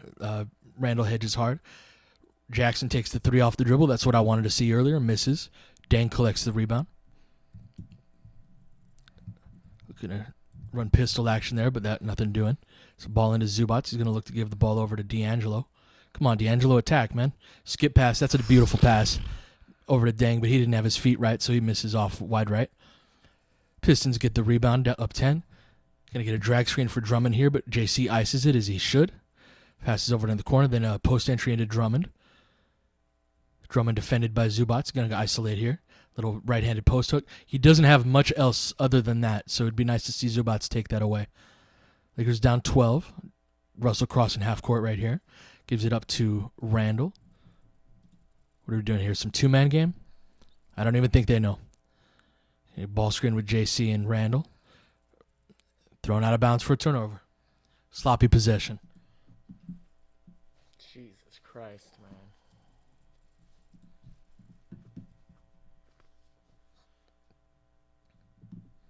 Gonna have Nance coming in next dead ball.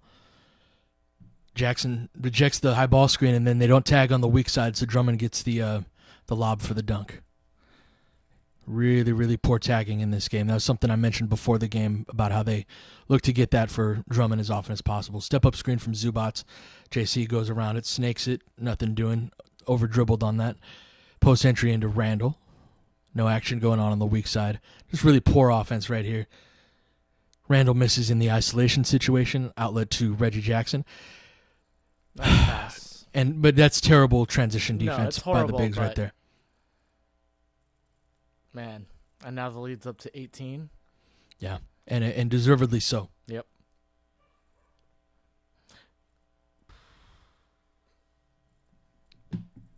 Yeah. Been a really, really poor game for both Russell and Randall. Yeah, the energy level is just not there. I don't understand why D'Angelo is not looking for his own shot. It almost feels like he's going through the motions in a lot of his... he's making good passes. He's creating shots. I mean, because that's all he's doing, right? Right. Is like several of these coverages that they're running against him, like he's the guy who's open.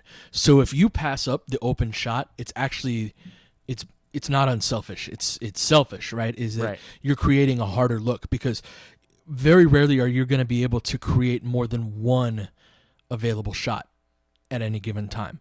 So when guards are kind of going under screens against him, he's and he doesn't take the shot, nobody else is going to be open. Yeah, sure, he's going to make that pass to the rolling big or something like that, but the rolling big's not open because that's not how it's being defended. If the big comes up high, then yeah, make that pocket pass. That's the time to do that. But 2 shot attempts in 23 minutes is just not acceptable. Yeah.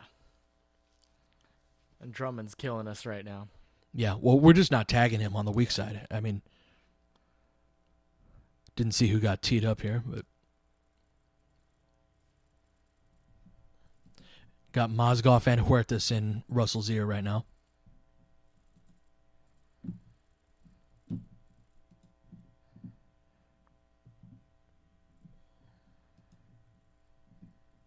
A zipper cut here from Deng into a down screen from Zubats on JC, but they overplay it, so they backdoor that. Good counter. They ran the correct counter, but didn't make. Those are the wrong 2 guys to have on that. Deng with the pull up, he misses. Man. It's gotten away from us, man. Pull up 3 there from Harris. He makes that. It's gotten ugly. 20-point game. Lou comes up the left-hand sideline. Rejects the screen from Zubats. Little floater by Nance. He shot that too quick. He misses. Drummond gets the rebound. Outlets to Jackson. Going to get a drag screen from Drummond. Fights over but gets the foul call on JC. Silly hand checking over screens, man.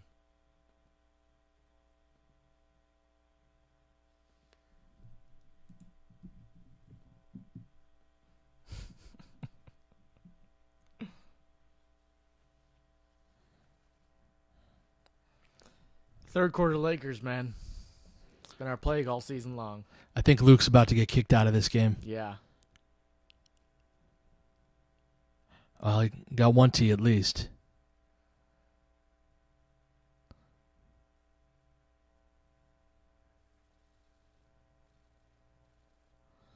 Interesting.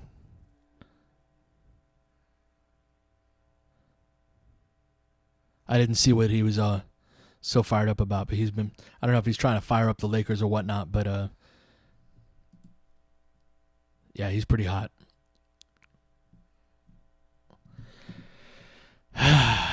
This is the first one that's been like this. I gotta stay on my game, not to get too depressed calling it. Sideline inbound if you're trying to sync up.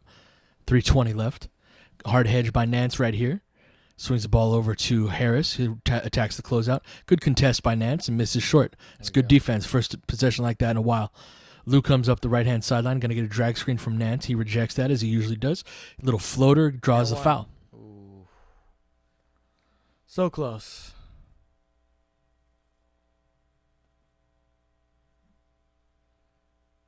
Oh, that was the play you're talking about where they have to go through the gate. Or maybe that was Michael, I think. Michael was telling me about that. And they form a gate on each side, the screens, and they close the gate behind the offensive player. Right. That's a really interesting play right there.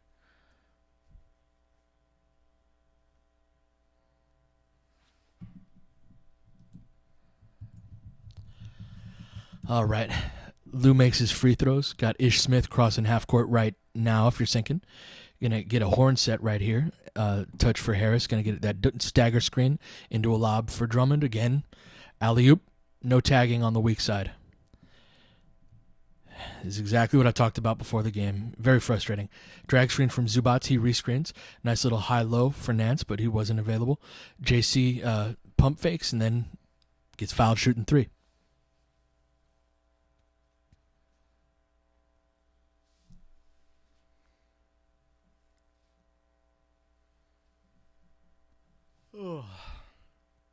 Look at Lou trying to rally the guys. Yeah, as a very listless effort tonight as we go to commercial break. Lakers down 21. I need a alcoholic beverage. I do not have one in the fridge right now. Yeah.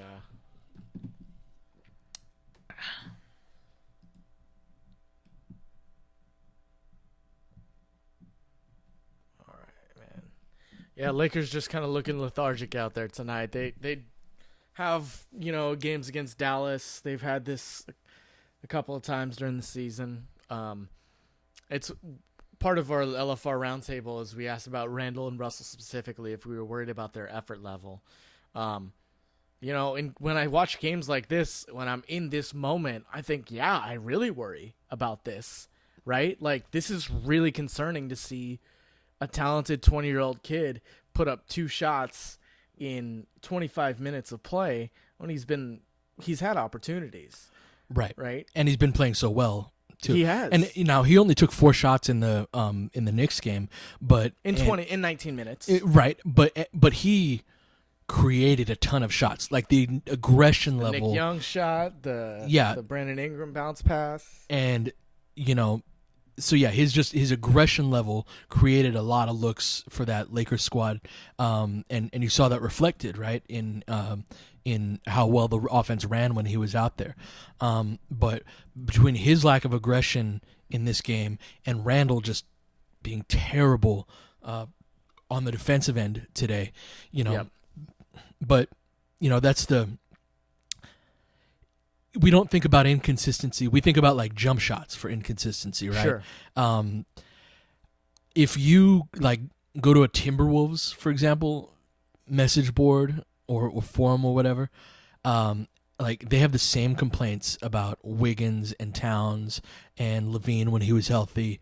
The Nuggets, it's the same thing. Like it's something that I had a Jay Hollis Hoops, formerly known as Snotty Drippin, the antagonist in the infamous Temecula incident. He was telling me the other day, trying to calm me down, like, dude, this is how it is around the league with young players. That's part of it. And so yeah, it's something that I think that's fair. Yeah, I do too. But in the moment, it freaking sucks. And I wonder how much of it is JC just made his second free throw, by the way. So I wonder how much of it is figuring out how to play an 82-game schedule at 20 years old. Yeah, it's a fair question. Third free throw now if you're sinking. JC makes all of them. Lakers down 18, 2:40 left. Ish crossing half court. This will be a set play for them. You're gonna get KCP coming around a double stagger right here, but Good not D. open. Good D by Clarkson. Harris with the step back. Nice, pretty good defensive possession right there. Nice job. Good job by Nance. Got the rebound, outletted to JC. Going to drag screen for JC. They ice that. They rescreen a couple times. JC pulls up. JC. Able That's to make what I that. like to see. There's a little bit more of a movement, more of a flow to their offense, even though that was just sort of isolation, basically. Right. Well, and to get out and run, you have Yes. to defend, So 2 minutes left. Get a step-up screen from, is that Morris there? Yeah, Yep. as Lou on and they Morris. switch. Yep, he shoots over. right over that. Yeah.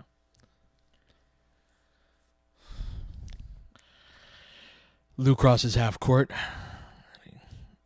Got JC going into the corner.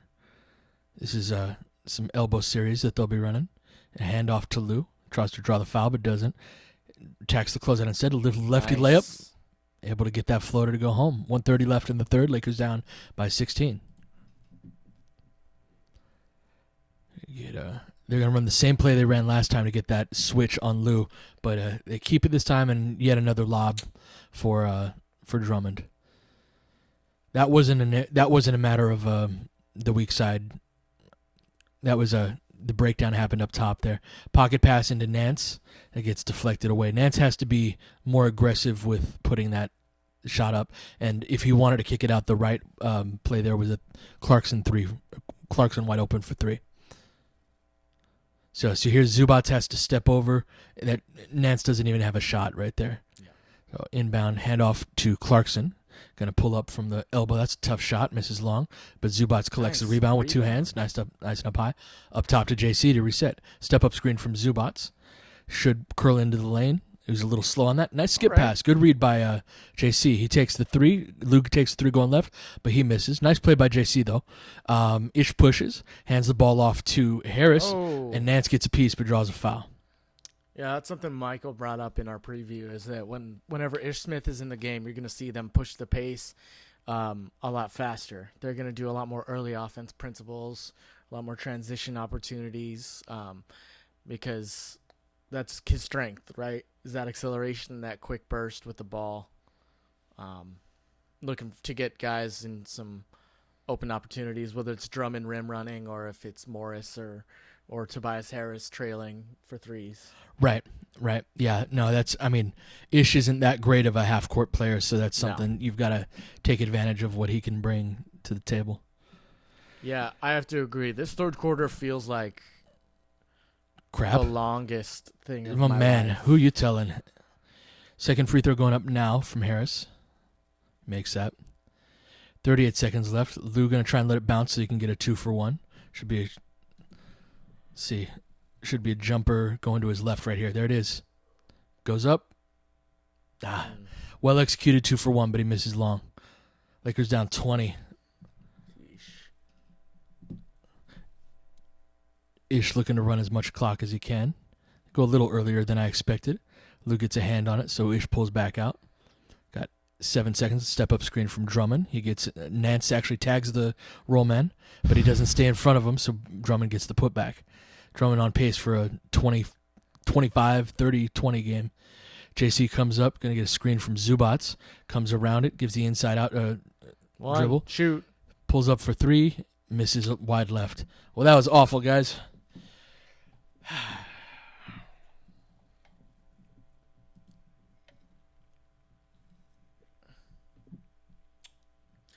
Yeah, this is as tough to watch as the Knicks game was fun to watch. I almost feel like the Knicks in this situation were just lethargic. The ball's stopping. We're getting, ISO ball. Over dribbling. Yeah. Just no weak side motion. Yeah, I've been killing Russell in this game for kind of a lack of aggression, but it's been pretty pervasive. Most definitely, especially amongst the guards. Like the only guy today that I've felt has really brought it has been Ingram. and Nance to a lesser extent. Yep. But Lou's gonna be Lou every. JC making some good passes with the second unit. Those we would have killed for those, I think 2 months ago. That's fair, and I guess I get frustrated because I see so many of the times where like he misses it. He'll still miss things. And he most definitely. But you were right that it's an improvement, and I should not undersell that. So he also hasn't been as effective with looking for his shot or creating. He's created some nice shots for others, but getting his own shot and being efficient, that is who he is, right?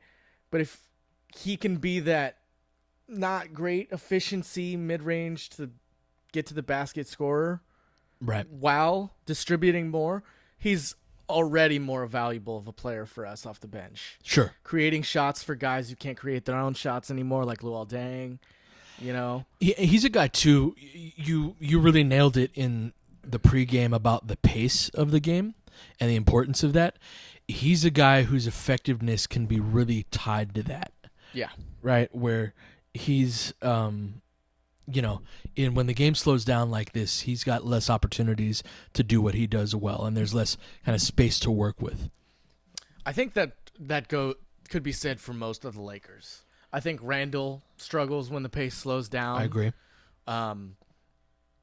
He forces things more when it's in more of a controlled pace instead of slowing things down, using his strength to kind of play at that Zebo kind of pace, right? That's what Zebo's great at. He's so methodical, old man ball. All right, ball's back in, by the way. Start of the fourth quarter. Got the ball up top to Ish. You're going to switch that. A good contest by Nance. And then they recover. Okay. Got Huertas in the game. Out.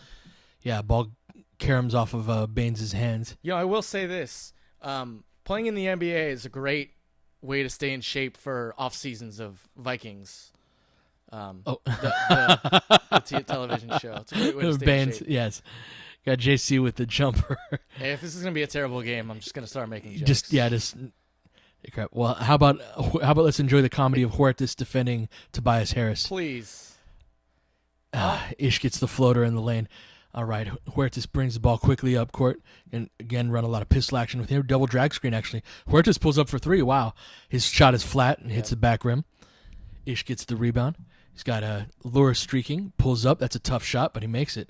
It's really hard to go from running to getting your feet underneath you. Quick advance pass to JC. They're trying to push the pace here with a Huertas substitution. Blocking foul called on Baines. JC going to line, shooting two. Lakers down 26, man. Damn.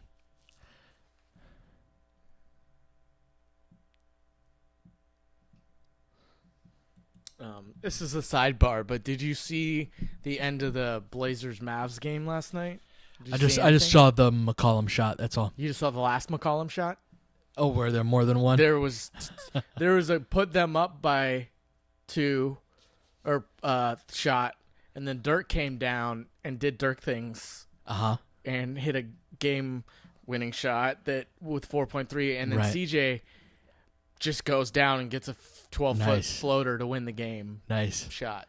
Well, that was a fun exchange. CJ to JC, he makes both free throws. If you're sinking, we're at 11 right now. 11 left in the fourth. They're gonna run some two-man game. They're gonna try to exploit Huertas, and yeah, that's what happens. Inbounded, Huertas crossing half court right now. Need a step-up screen from Nance. He gives a pocket pass, little floater in the lane, makes that. That was a good touch on that. He's been looking flat tonight. Yeah, good call on that. Crossing half court for Ish. You get a step-up screen from Jason Smith? No, that's Lure. Is that Lure? Oh, yeah. All right. Lure's got the ball against JC in the post. Baines outbattles Nance for the rebound. Rotated over to Harris. Switched on to Larry Nance right here. Good contest by Nance. That's good defense. Huertas collects the rebound. Looks up ahead. Sees if he likes anything. He doesn't. Get a true step-up screen from Nance. Little pocket pass. Back out to JC. Oh, got to take that, baby. Got to take that. But over to Lou, and he's wide open. Got to take that. Come on, guys. Since when does he... All right. Top of the key. JC misses top We of the didn't key. deserve that. We didn't deserve that. All right. I just threw up in my mouth a little bit. Yeah. All right. Lou. You're going to have Tobias Harris on Lou. The post. Yeah. Bounce pass underneath to Lure for an easy layup. All right. 9:35 left in the fourth. Huertas coming up. Get a step-up screen from Nance. Doesn't do it. Now he takes the step-up screen. Now he's got switched on Harris. Lou takes a contested shot. Nope. Lure outlets over to Ish. Gonna get that drag screen. Almost runs over Lou. Got a bad switch right here. That's trouble. And Baines gets the foul. Baines basically trucked Lou right there and forced a switch. Lou's looking over at the ref for help.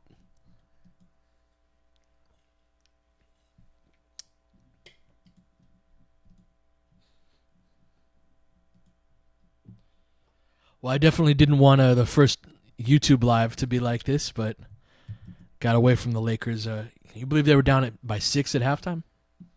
Yeah, it's crazy. They're tied after 1 after giving up 8 turnovers. I think after the first half, they had a +8 turnover differential, the Pistons. Yeah. Just we're not doing the little things well. Our defensive rotations are really poor. This goes back to the lack of communication, I think. Yeah. It's body language is terrible. Yeah, it's more effort than anything, really. Like, this isn't... Do a little go ahead. Dribble weave action with Nance and Clarkson on the pick and swings it over to Lou, penetrates for a floater, and nails it.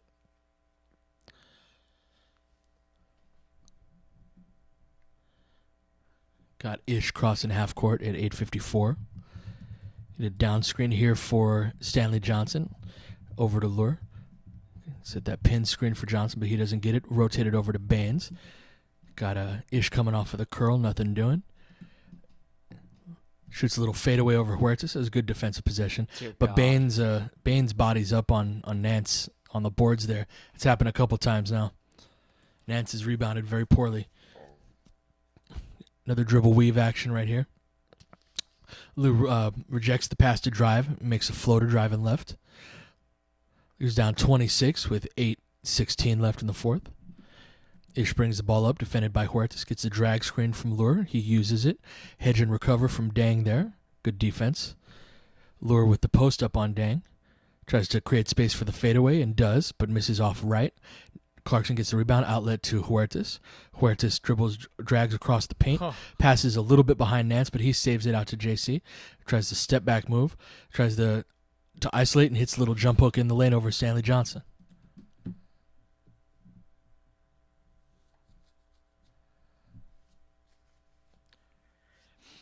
Get a horn set here, and Huertas. Huertas, the defensive hands. Creates the turnover. We've got ourselves a timeout. Marcelo Evi Huertas. Oh, dear.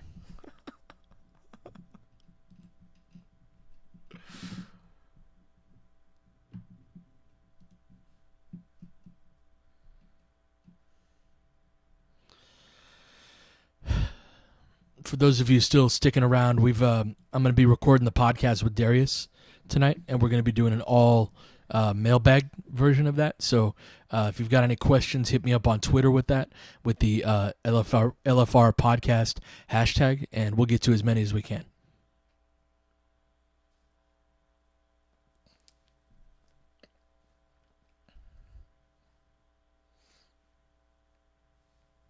Oh, man. Would you like to see Ingram come in shortly? I mean, what would you like to? What's your opinion on ends of blowout games? Like how should you approach them? Should you stick with the starters, get run for guys? Like you wouldn't throw in Mozgov now to get garbage minutes. You know what I mean? Right. No, that's a good question. Something you try to use your minutes as use the time that you have as productively as you can, right? This is Zubac's time. I would throw Ingram back in there. Like it's time. Like, what's the point of having Lou Williams out there right now? If you want to try a lineup, now you're not going to be going up against a particularly engaged Pistons team who's probably going to be running their second and third stringers out there against you. Like we're not going to see Drummond again in this game. No, but a guy like Zubac's. This is exactly when he should be, getting as much run as he possibly can. He's played very poorly in this game, but if you want to see how Randall and Zubats look together, or if you want to, we've been kind of pining for more Russell and Zubats pick and roll. Yep. We have failed to see that very often since the first couple of games. That's right. And we did it in crunch time when we needed it, but ever since, I'd really like to start seeing that more. It's also a good opportunity, as we're back in play with 7:30 left, if you're sinking, zipper cut from Lou. It's also an opportunity from, toss Russell out there and be like, you need to have 10 shots up by the end of this game. Yeah. I don't care if you go 1 for 10 in total, like, whatever shooting slump you've been in or whatever it is that you feel like you don't want to pull the trigger, you're hurting the team, and go out there and shoot the friggin' ball. So those are just some of the ways that you can productively use the time as a coach.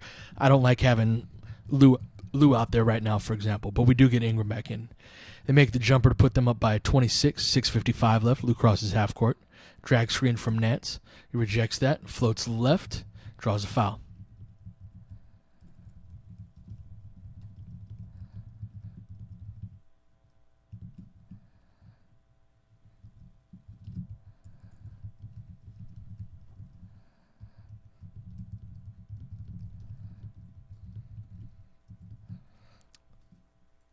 Cue Michael direct messaging me on Twitter about D'Angelo Russell's minutes.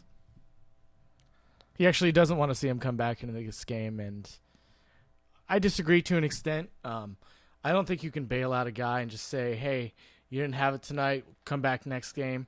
No. You need to go back in there and show me something. Right, yeah. Put it on the floor. Right. And live to fight another day eventually. Right. But yeah, no, I think they do that too often with him. Oh. Stanley Johnson with a Euro step. Draws a foul with 6:40 left. Lakers down 24.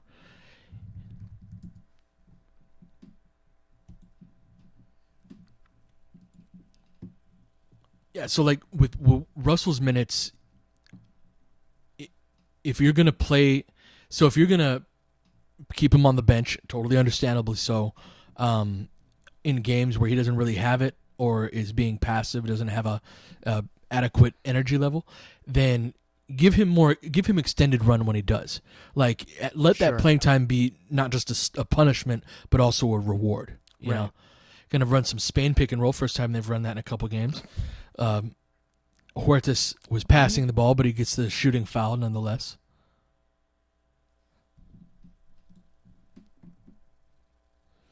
Actually, they wave off the foul call and said Huertas threw it out of bounds, which was probably the right call. Inbound to Ish, crosses half court at 6:25. Get a little screen-the-screener action. A little down screen, which Johnson goes the other way on. Handoff for Ish, defended by Ingram. Kicks out to. Good God. Yeah. Lure gets offensive rebound, but doesn't collect. Got Randall back in the game. That's good to see. With a kick back over to Ingram. He doesn't have the feet to be able to knock that down yet. Back over to Randall. Kind of a strange play, but Randall makes it. Yeah, but see, it's stuff like that is, getting them some run with a play like that. I mean, he needs to practice his footwork first. Brandon Ingram does. Sure. To be able to pull that off. But stuff like that is where you can get good production. Lou Williams with the steal on the back cut, by the way. Brings the ball, crosses, tries the lob, but gets deflected. Ish Smith pushing the tempo is going to hit. Oh, this is Johnson. Johnson gets blocked into Laura for the dunk. Luke calls a timeout. But yeah, that's my point in blowouts. Minutes in the NBA are finite, right? Real live, playing with live ammo minutes. Even though if it's against second, third string guys, those minutes are valuable, and you only have a handful. For sure. Every season. Right, and. Yeah, it's something that if you're trying to develop young players and if you use them as a punishment, you can also use them as a reward. So, and that's why I talk about having a bandwidth in your rotations is, do you go back?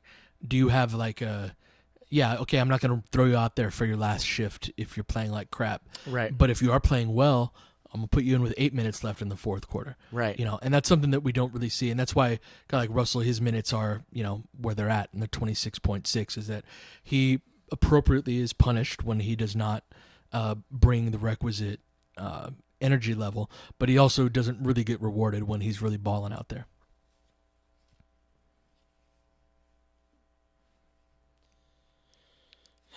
Yeah, so again, we're going to be recording an all-mailbag podcast. I know a lot of you guys listening have a lot of great questions. So send them to us on Twitter at Laker Film Room with the hashtag LFR Podcast. And we'll love to answer some of you guys' questions. We answer as many as we can in here. Can't get to all of them. This YouTube chat is so much more lit than the Mixler chat. I can't even keep up. But you guys are arguing and chatting and having a good time. We appreciate that. Hey, and for my YouTube live peeps, this is normally way more fun because every other game that we've done has been competitive. No doubt. So no doubt. It's funny. I don't have any experience doing this. Aside from the last few games, and this is the first one where I'm like, okay, I know I can't be a fan. I've got to do my job and call the game, and but I'm just sitting here, probably like a lot of you guys are, like, what the freaking what the hell was this? Got a Lakers garbage time lineup in. Got Calderon in the game. But I'm glad the chat is lit because nothing else was in this game. That's for damn sure. That's for damn sure. If you're trying to sync up, we're coming back from the break. Inbound into Huertas. 5:28 left. Gonna get a zipper cut from Ingram here. Usually they do that on the other side of the court. That was interesting.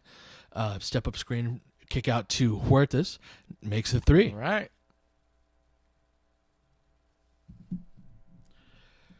Ish crosses half court, going to run this little horn set they've been running a lot. This just pick and pop with a. Yep, that's Zubats right there. He does get the block, but that pass shouldn't get through in the first place, and that's something that on film on a lot of horn sets, especially with this type of talent that the Pistons have, one guy's going to roll to the basket, one guy's going to pop out, and then they can get that high-low action that you saw right there. And Zubats was very confused by it. Get a pin screen there for Lure. He misses air ball long. Calderon gets the rebound, pushes in semi-transition. Should get a drag screen from Randall here. Doesn't make contact and kicks out to Ingram. No shot created. What? He stepped out again. So he has to reestablish. I wonder how many turnovers just like that Ingram has this year. Yeah, stepping out of bounds turnovers. Yeah.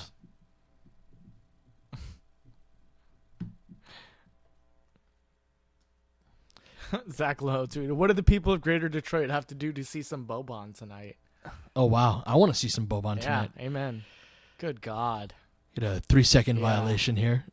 Zubats giving up really deep post position there. So got bailed out a bit there. Yeah, this is going to be a good game to show Zubats some tape on.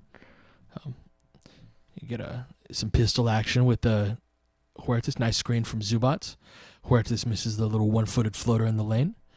Dude, seeing Huertas be more aggressive than D'Angelo Russell is kind of blowing my mind right It's now. frustrating. It's frustrating. Ish Oh, with the back cut pass. to Lure. Had I think that was Randall overplaying. Yep. Yep. Down 25 with now 4 minutes to go. Step up screen. Oh, Huertas gets fouled and one. that could have been D'Angelo all night. Yeah, I mean, they're They're overplaying on the back pressure, right.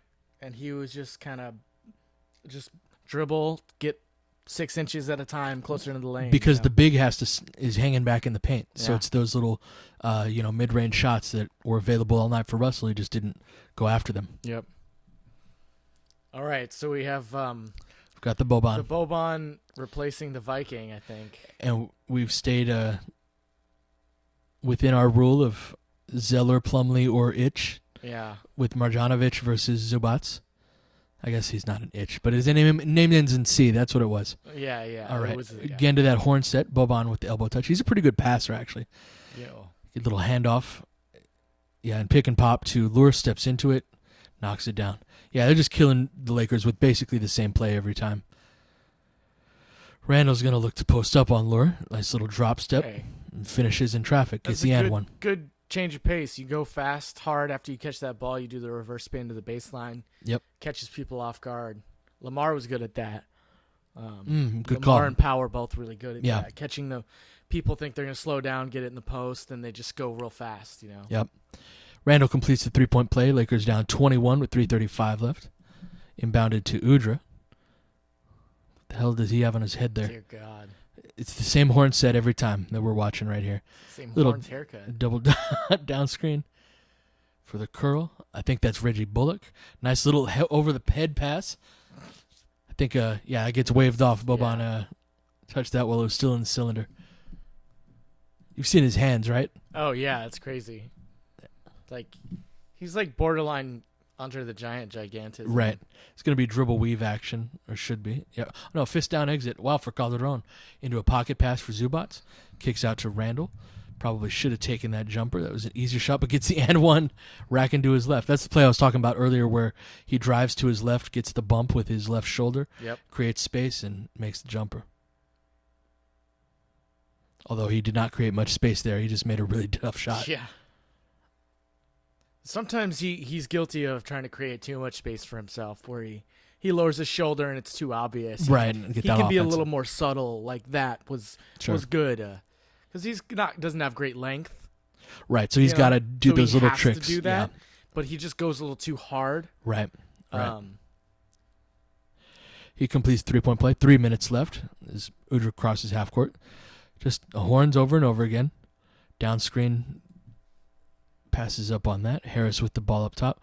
Randall gets whistled for being a little too aggressive on the ball pressure there.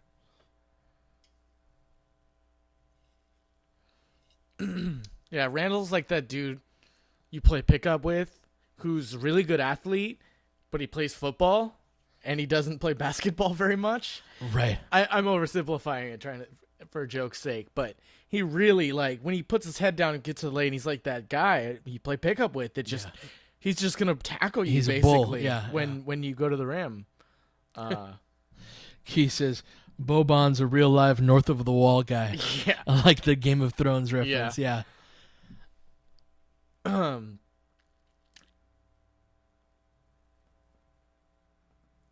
yeah, he straight up looks like a wildling meets a White Walker. Like it's just Neanderthal Meets a giant, I hope, is somewhere in there. Yeah. Yeah, his face does kind of represent the giant in Game of Thrones too. Just... Good God, browse for days. This is what we're talking about now, guys. Yeah, garbage time. This is my first garbage time. I'd usually just be sitting quietly stewing. That's all right. People get a glimpse into how the sausage is made, if you will. See. All right, so I guess we can I'll briefly get your thoughts now while we're here. Lakers play on Friday against the Bucks. How do you think they can pull out a win in that game, Pete? This is assuming they play hard, right? I didn't say that. Assume at your own peril. So that is a prerequisite for any can they win this game, right? Is that they have to have the effort level and just aggressiveness necessary to do so. I think they're a tough matchup for the Lakers in a similar way that the Pistons are. What they don't have is a guy like Drummond in the middle who really gave the Lakers hell. I think they've struggled with that, like, you know. What do you mean? They have Roy Hibbert now. That roll to the rim and sky above everybody else. Got to tag him hard on the roll type of guy. If you're thinking we're inbounding right, or are we now to Harris? 2:49 left on the game clock. Zubac switched out onto Harris. Again, high-low action. There was really poor ball denial by Randall there. Lakers down by 20. You get a down screen for Randall. It should go, going to clear out for an isolation for Randall. Short. Misses that short. Marjanovic gets the rebound.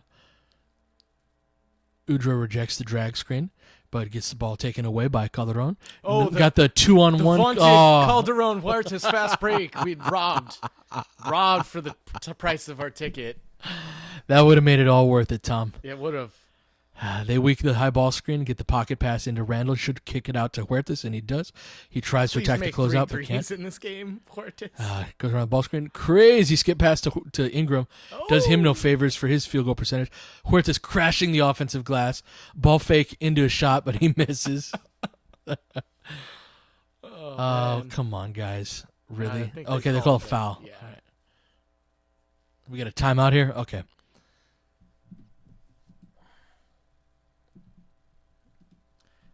Yeah, so against the Bucks, Middleton will be back. I think he's on a 20-minute minute restriction. I like Chris Middleton a lot. Yeah, me too. But I think he's on his deal. He's one of the more underpaid players in the league for his skill level, and that gives them a really interesting 2-3-4 lineup with. Well, they've got all that guys. Length, right? Yeah, exactly. And they're not all great shooters. You know, Middleton's the best shooter out of them. But I think they all are pretty good wing defenders. Yeah. They have good length, and they can all switch everything, right? On defense. They're bad at the point guard position, right? They've got Dellavedova real bad. Like there, and a lot of times people look at it as like across the box score type of matchup, like, D'Angelo should eat against Dellavedova. And he might. Dellavedova is a decent defender. If you're thinking inbound now, Dellavedova is a good defender, but what that means with a guy like Dellavedova is you don't have to respect him in the pick and roll, so you can like cheat off of him and make him a scorer. So the Lakers, if they adjust their pick and roll defense specifically off of Dellavedova, nice pass from Marjanovic, it's offensive rebound. Zubac has never played against a guy that he's that much smaller than in his life. But yeah, if they cheat off of Dellavedova, they can really exploit him in the minutes that he gets. And he would be the Rondo coverage off of those pick and rolls. Some zip thunder for Zubac. Nice, pretty mid-range jumper. Yeah, you're giving him Rondo time, and even less so because he's not the threat to penetrate and dish as well. skip pass over to Udra. Rejects that by Zubac. Huertas on the fast break. Gives the ball off to poor spacing, but Randall with his third right-handed layup of the game. Randall padding his stats in this last shift a bit. Yeah. Hey, I ain't mad at him. All you can do is play the guy across from you. I mean, dude just had pneumonia. He needs this Yeah, conditioning at least. knock the rust off conditioning for sure, man. Get a side pick and roll, swing that. Huertas gets the deflection out of bounds. Mercifully, 41.4 seconds left. Lakers down 18. 3.8 left on the shot clock.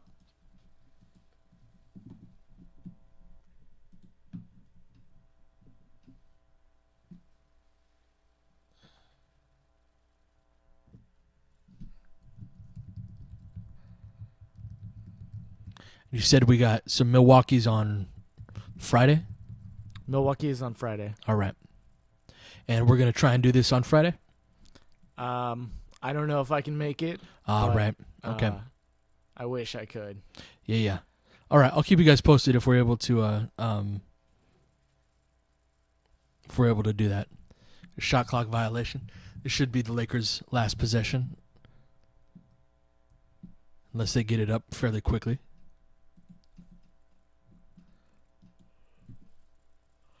Inbound to Huertas, 37-7 left. See if he goes 2 for 1 here to make the right play. Some short fist action. They rescreen for Zubac. Shoots the floater, misses that long. So yeah, Pistons will probably take the shot clock violation here. Get the post up for the crowd favorite. They'll get the Boban. Nice dive cut. He's a really good passer. Yeah. And one for Harris. Jesus Christ. Too many games this year giving up $120, man.